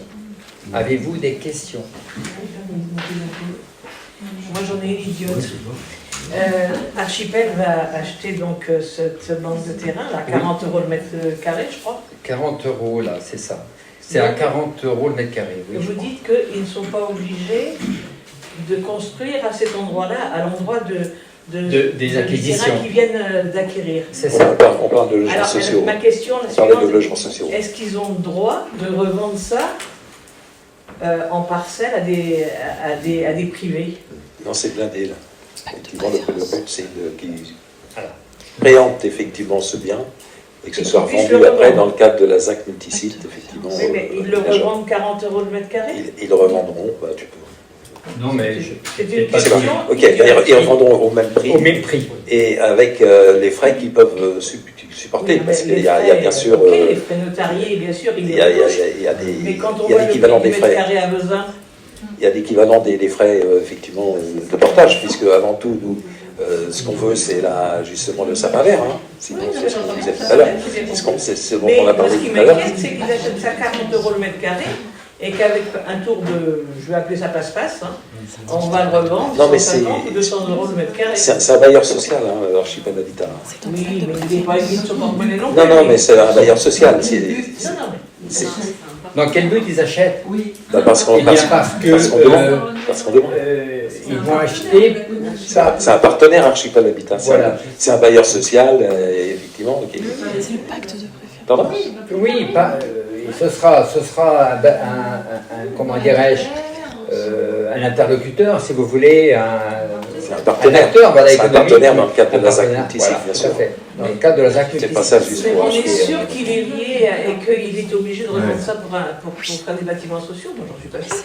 Il peut revendre ça à des gens qui ont envie de s'installer là. Je crois que la réponse des services, c'est de dire qu'il ne peut pas revendre à un autre prix que celui qu'il a acheté. Voilà, en tenant compte des frais qu'il pourra supporter. Je passe ça sous les yeux de manière claire, mais il me semble que j'ai posé la question au service. Mais c'est pas préempté. Quand une collectivité préempte un bien, effectivement, s'il revend pour une raison XY, il ne peut pas le revendre plus cher, mais là, qui lui empêche de faire Parce que c'est un bailleur social et c'est un partenaire avec qui on travaille depuis longtemps. Et le but des bailleurs sociaux, c'est pas de se faire effectivement des bénéfices, surtout dans le cadre de cette opération-là, où c'est blindé. Je peux peut-être, Madame Bélanger. Vous avez déjà dit me dire, m'apporter une réponse.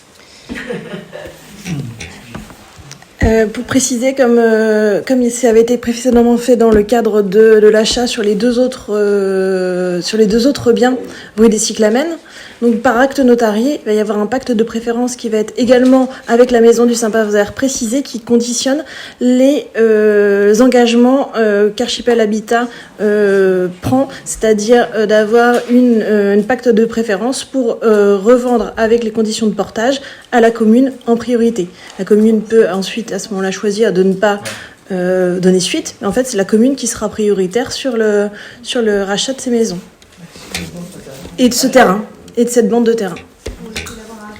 Est-ce que Madame Crenier, la réponse de la DGS vous convient? Elle me satisfait dans une certaine mesure, mais j'ai bien compris, la commune ne rachètera pas. Mais si la commune rachète, je ne vois pas l'intérêt de vendre. C'est ma seule. C'est tout simplement parce que si on ne vend pas, la commune sera obligée d'acheter la maison. Et on n'a pas les possibilités. On n'a pas les moyens aujourd'hui de financer. Mais là, quand Madame nous dit la commune, il y a un portage, la commune peut racheter, et je réponds bêtement, je ne vois pas l'intérêt d'acheter, de vendre si c'est pour racheter derrière. Dans 10 ans. Bon, le but, c'était que ce patrimoine-là rentre effectivement dans le cadre de la ZAC-Multisite. C'est pour ça, hein. C'est le renouvellement urbain. Ma question de départ, c'était de savoir si une parcelle vendue 40 € le mètre carré pouvait avoir une plus-value, parce que le milieu, enfin là où la situation est quand même peut effectivement être appelée, enfin peut faire des envies en tout cas. Oui, mais la commune ne sera pas a priori intéressée par acheter une parcelle comme ça. Mais si Archipel n'est peut-être pas ennemi non plus de faire des plus-values. Bon, enfin là, on peut tout imaginer. Toujours est-il qu'il y a des textes qui existent, il y a des, Merci, Madame Bélanger. Des contraintes qui sont prises via des actes notariés. Et le but, c'est effectivement que Archipel nous aide financièrement dans cette période difficile, pour que le patrimoine dont on aura besoin dans le cadre de la ZAC-Multisite, puisque ce sera bien sûr complètement dans le périmètre de renouvellement urbain, soit acquis, et non pas que ça retombe encore sur des tierces personnes. Donc c'est pour ça que Archipel a les moyens, a les fonds effectivement pour nous aider. Effectivement, mais là on ne voit pas en fait l'engagement que Mme Bélanger citait. En fait, on l'avait vu on l'a vu.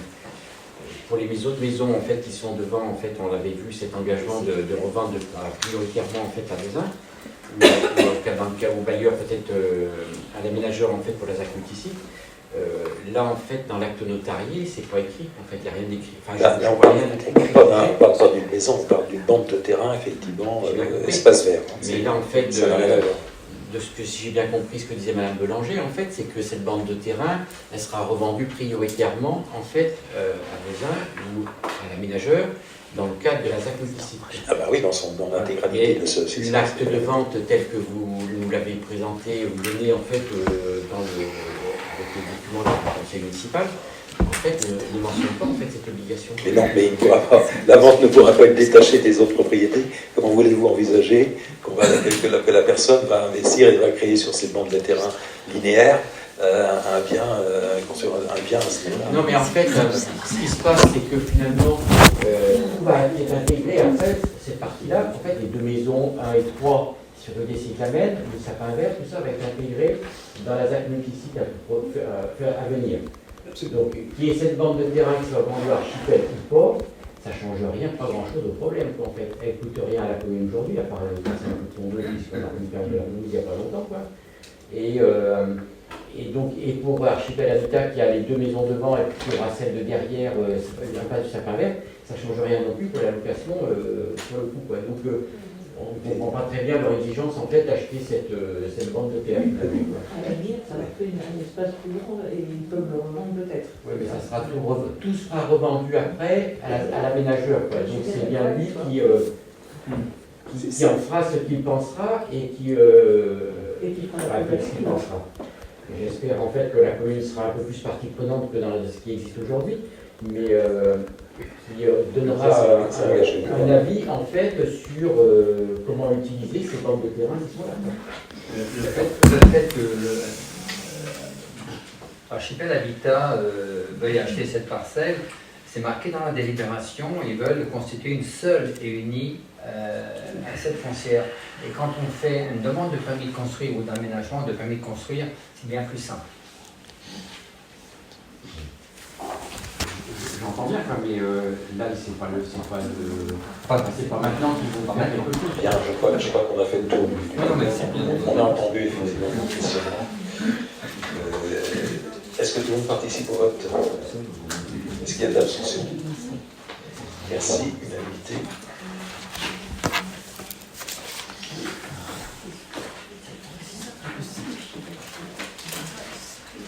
Vie associative. Bonsoir. J'ai oublié de dire qui vote. Est-ce que quelqu'un vote contre? Excusez-moi. Je présume que non. D'accord. Un dossier de demande de subvention de fonctionnement a été traité par la commission vie associative sport, réunie le 22 avril 2025, qui a émis un avis favorable pour l'association Partage et en lui accordant 451 € sur les mêmes critères que les associations présidentes. Il est donc proposé au conseil municipal d'autoriser M. le maire à verser cette subvention à l'association précitée. Est-ce qu'il y a des questions?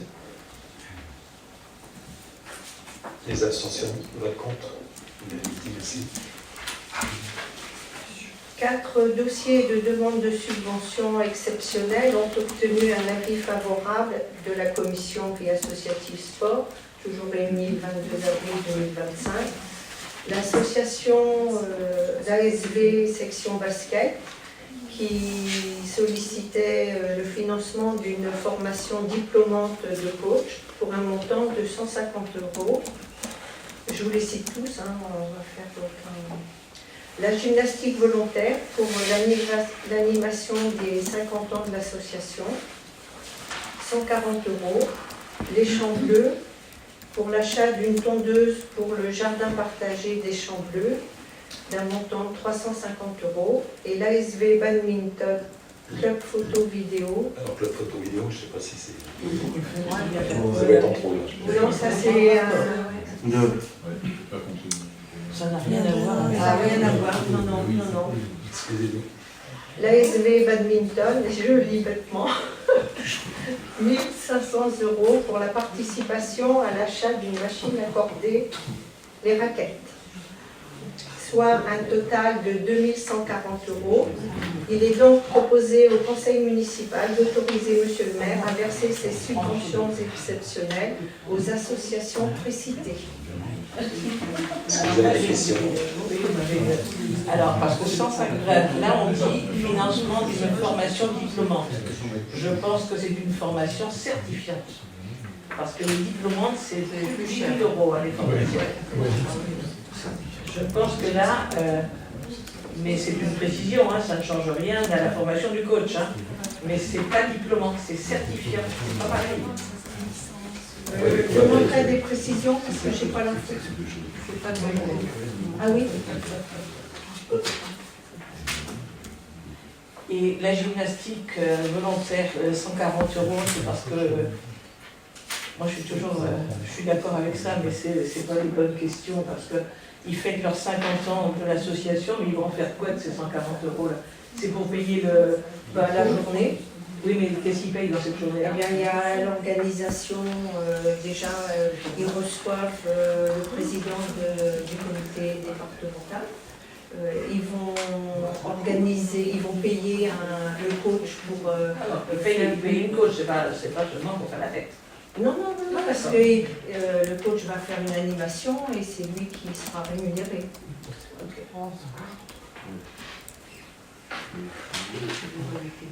Et la tondeuse, s'il vous plaît, 350 €, vous ne trouvez pas que c'est cher? Il y a différents prix de tondeuses, je suis d'accord, mais ils ont... Le mètre carré, c'est combien de mètres carrés? Le jardin, je ne sais pas, c'est pas très grand. Parce que 350, ça me paraît pour une tondeuse.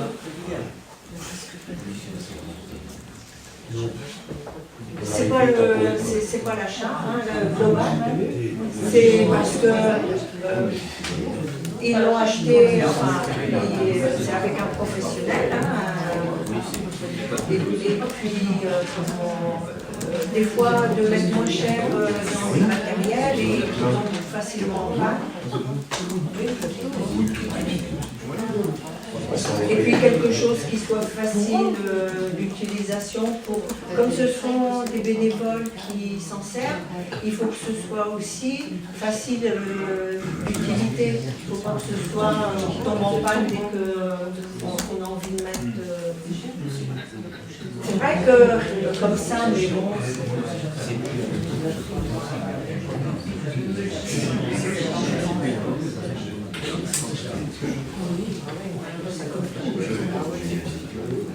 Enfin, le problème en fait, c'est qu'effectivement il y a à peine 200 mètres carrés.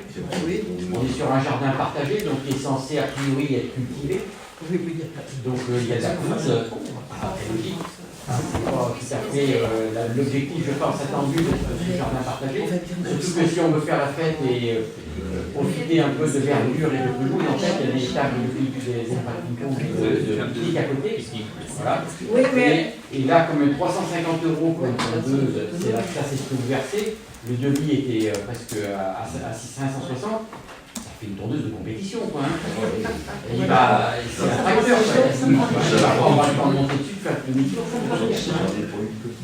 Donc, des tondeuses à batterie simples pour cette surface-là, parce que vous dites en fait, il faut quelque chose de simple.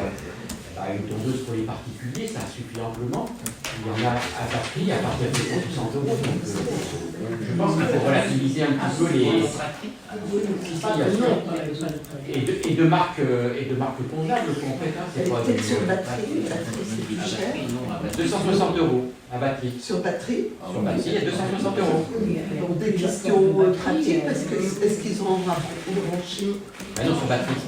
Non, mais si c'était électrique, tout ça. Ouais, je vois, on parle de 350 €.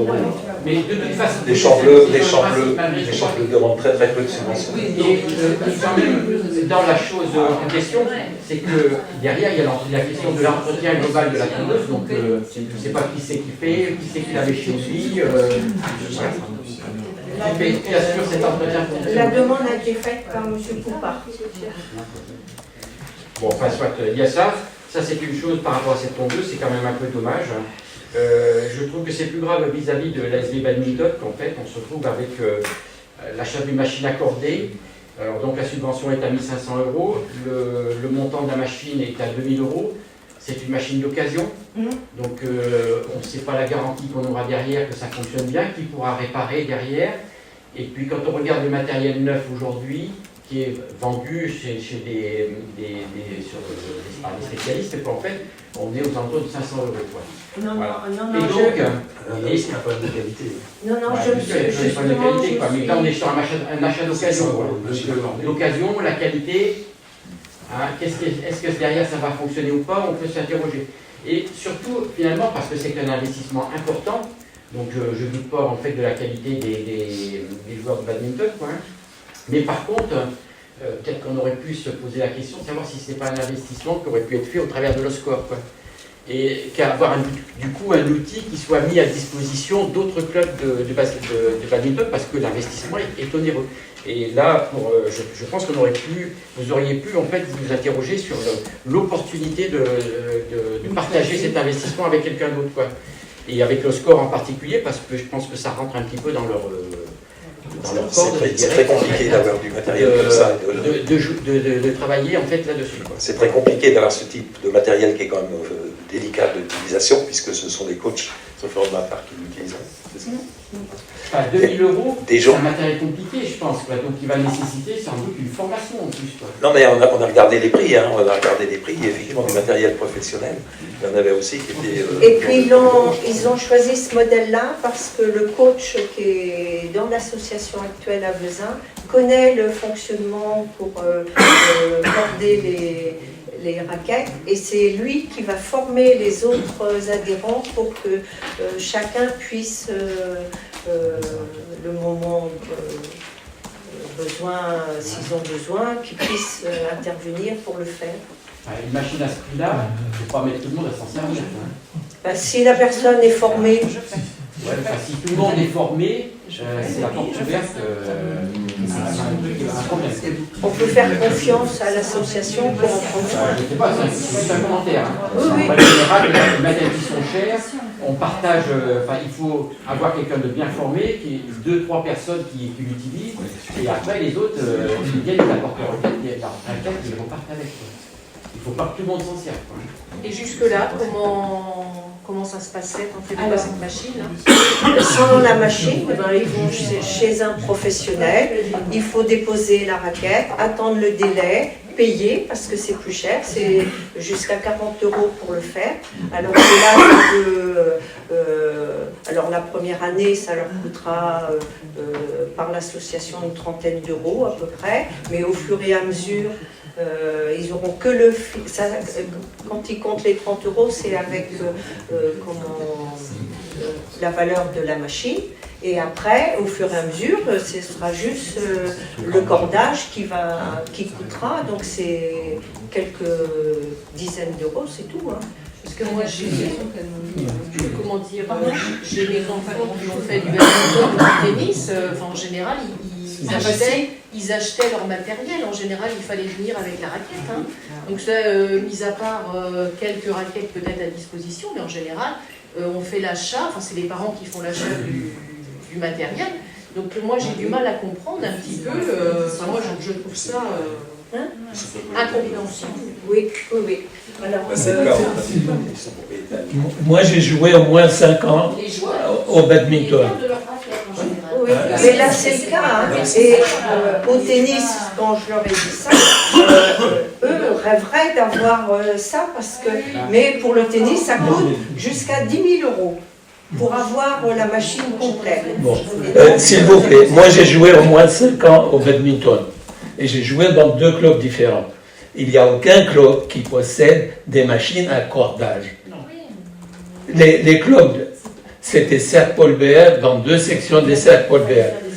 Un cordage, c'est pour des joueurs professionnels et le cordeur, c'est un professionnel. Il n'y a pas de cordage pour amateurs. Ça n'existe pas. Une raquette pour amateur coûte moins cher qu'un cordage. Donc, un cordage avec une machine d'occasion, c'est vraiment quelque chose qui ne peut pas exister pour moi. Point. Mais c'est pour la section compétition où ils sont déjà en D1 ou en D2 quand même. Moi, je parle des professionnels, ni des 1 ni des 2. Je parle des joueurs champions de France. Oui, mais non. Notre Il y a rôle. aussi des gens qui vont réencorder au tennis ou au badminton. Alors, moi, je me suis permise de téléphoner à Decathlon. il y a un gars qui était champion de France là-bas qui est cordeur. Je lui ai dit qu'on achetait sûrement une machine sur le Bon Coin. Il a rigolé.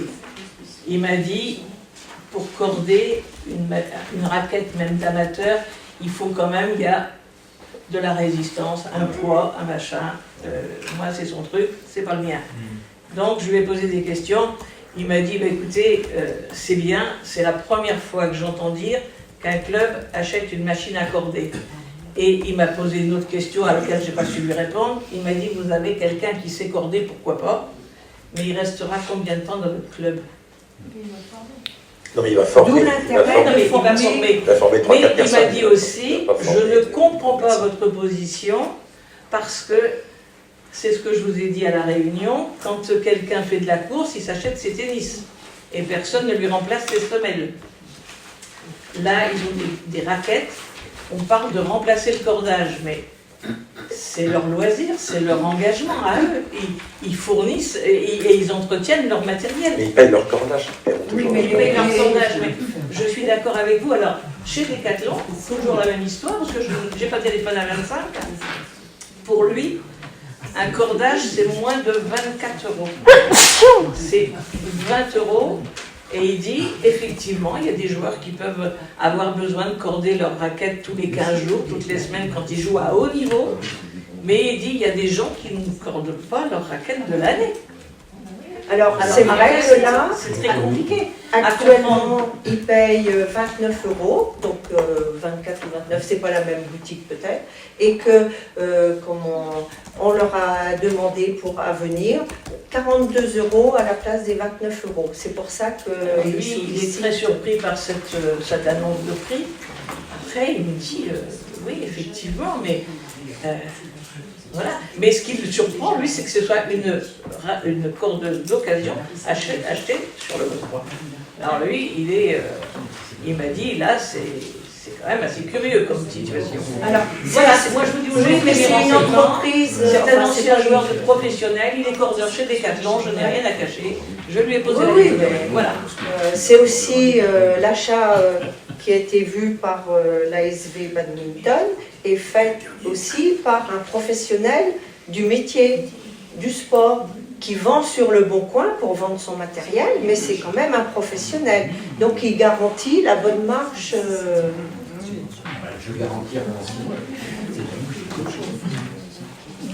verra ce qui se passera à l'usage.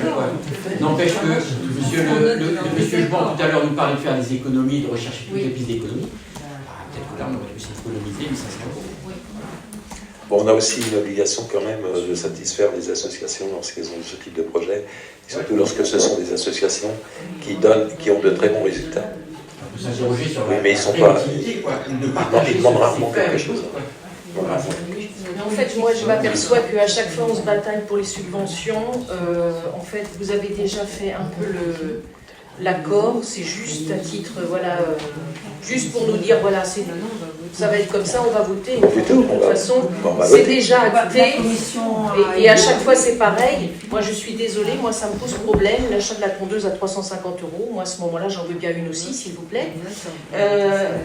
Et 1500 € pour la machine à corder. Je ne trouve pas ça normal. Pardon ? Je ne suis pas convaincu qu'on vous offrira une tondeuse. Non, je ne crois pas. Non. Je peux toujours demander. Madame, d'association. Juste un mot. Moi, pour la question de cordage, je n'y connais rien du tout. Alors, par contre, pour les tondeuses, je m'y connais un petit peu. Et je peux vous dire que 350 €, c'est une bonne tondeuse, il faut ce prix-là. Hein. Surtout si c'est l'autotracté. Les jardins partagés, autrement les autres, vous avez aussi fait l'achat de tondeuses ou c'est comment? Les jardins partagés, est-ce qu'ils ont des tondeuses? Vous avez des tondeuses? Qui a fait l'achat des tondeuses? Ah non, jardin partagé ou jardin familiaux? Le Vezin, c'est l'association qui achète les tondeuses. Il y en a 3 actuellement sur le terrain. 3. Et on fait les achats. On rappelle que pour les jardins coquets, on les aide aussi sur un certain nombre de points. Effectivement, sur les thromboses, il n'y a pas d'aide, mais on les a aidés sur les cabanons, on les a aidés sur la pompe, par exemple. Donc en fait, on apporte de l'aide à beaucoup d'associations, puisqu'elles elles apportent énormément à Vesoul.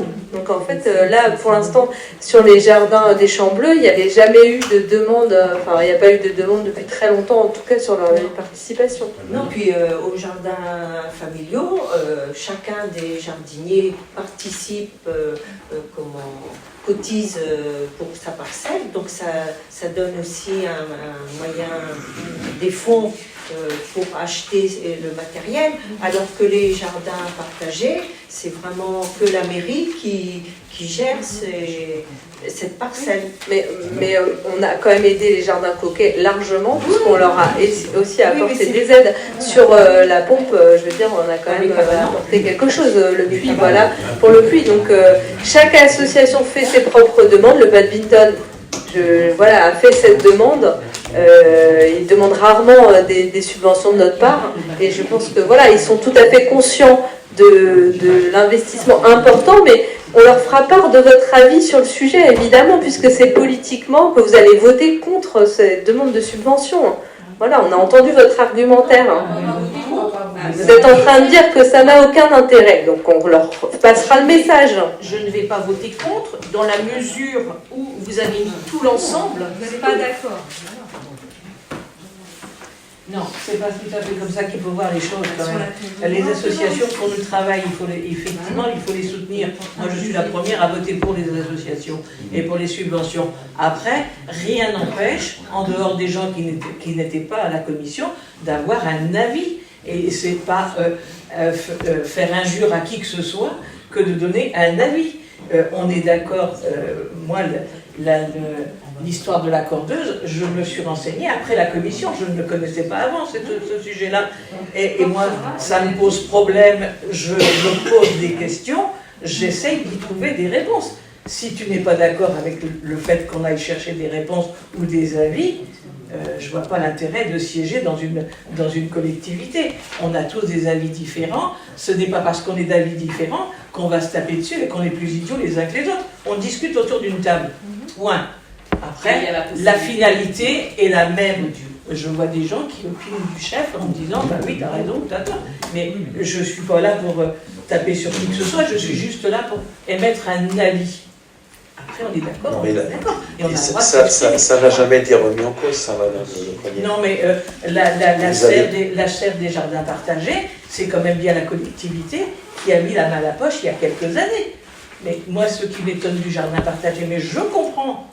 Et je défends les bénévoles qui y travaillent, ils font tout le boulot et ils n'en profitent pas à la récolte. Hein. C'est le distribuer partout. Ça, c'est un autre débat. Mais je suis bien d'accord pour dire que les gens qui sont bénévoles au jardin partagé, ils sont bénévoles de A à Z.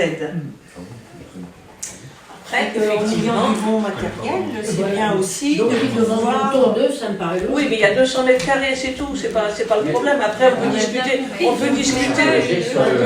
de 100 € de plus ou 100 € de moins. Bon, si vous voulez, on tourne en rond, il commence à être tard depuis 18h. Moi, je vous propose de passer au vote. Donc, est-ce qu'il y a des abstentions? Chacun est libre de voter comme il l'entend. Est-ce qu'il y a des abstentions? Est-ce qu'il y a des votes contre? Donc, unanimité, je vous remercie. Merci. Ah, bah, j'ai pas vu. Deux abstentions. Ah, d'accord, excusez-moi,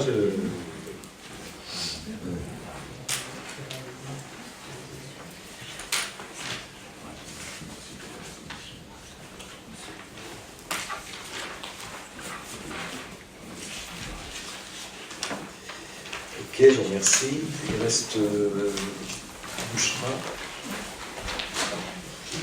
Partition des charges de fonctionnement. Oui, il s'agit de la déclaration sur la partition des charges de fonctionnement du groupe scolaire avec Tabarly. En vertu de l'article 212.8 du Code de l'éducation, lorsque les écoles maternelles élémentaires d'une commune reçoivent des élèves dont la famille est domiciliée dans une autre commune, la répartition des dépenses de fonctionnement se fait par accord entre la commune d'accueil et la commune de résidence. Les dépenses à répartir sont les seules dépenses de fonctionnement, c'est-à-dire l'entretien des locaux, frais de chauffage, eau, gaz, électricité, téléphone, rémunération des agents de service assistants, les enseignants et des agents chargés du nettoyage des locaux, fourniture scolaire collective. Ces paramètres ont été intégrés dans la convention établie fin 2017 avec l'école Notre-Dame et l'OGEC. Compte tenu de ces éléments calculés par rapport au compte administratif et suite à l'avis favorable de la commission affaires scolaires, enfants, jeunesse, réunie le 30 avril 2025, il est proposé au conseil municipal de se prononcer sur les montants suivants. Donc le coût élève 2025 pour l'année scolaire 2024-2025, coût élève maternel, il est d'un montant de 1 429,82 € avec une répartition en fonctionnement de 1 385,92 € et 43,90 € pour les fournitures scolaires collectives. Pour le coût élève élémentaire, le montant pour l'année 2025, année scolaire 2024-2025, le montant est de 418,78 € avec en fonctionnement 374,88 € et 43,90 € en fourniture scolaire collective. Donc là, on a une augmentation pour le coût élève maternel. Donc c'est justifié par rapport à l'inflation et la 6e ATSEM. Comme vous le savez, il y a eu une ouverture de classe à la rentrée 2024. Donc 6e classe en maternelle. Et également une ATSEM en fin de carrière sur 10 mois.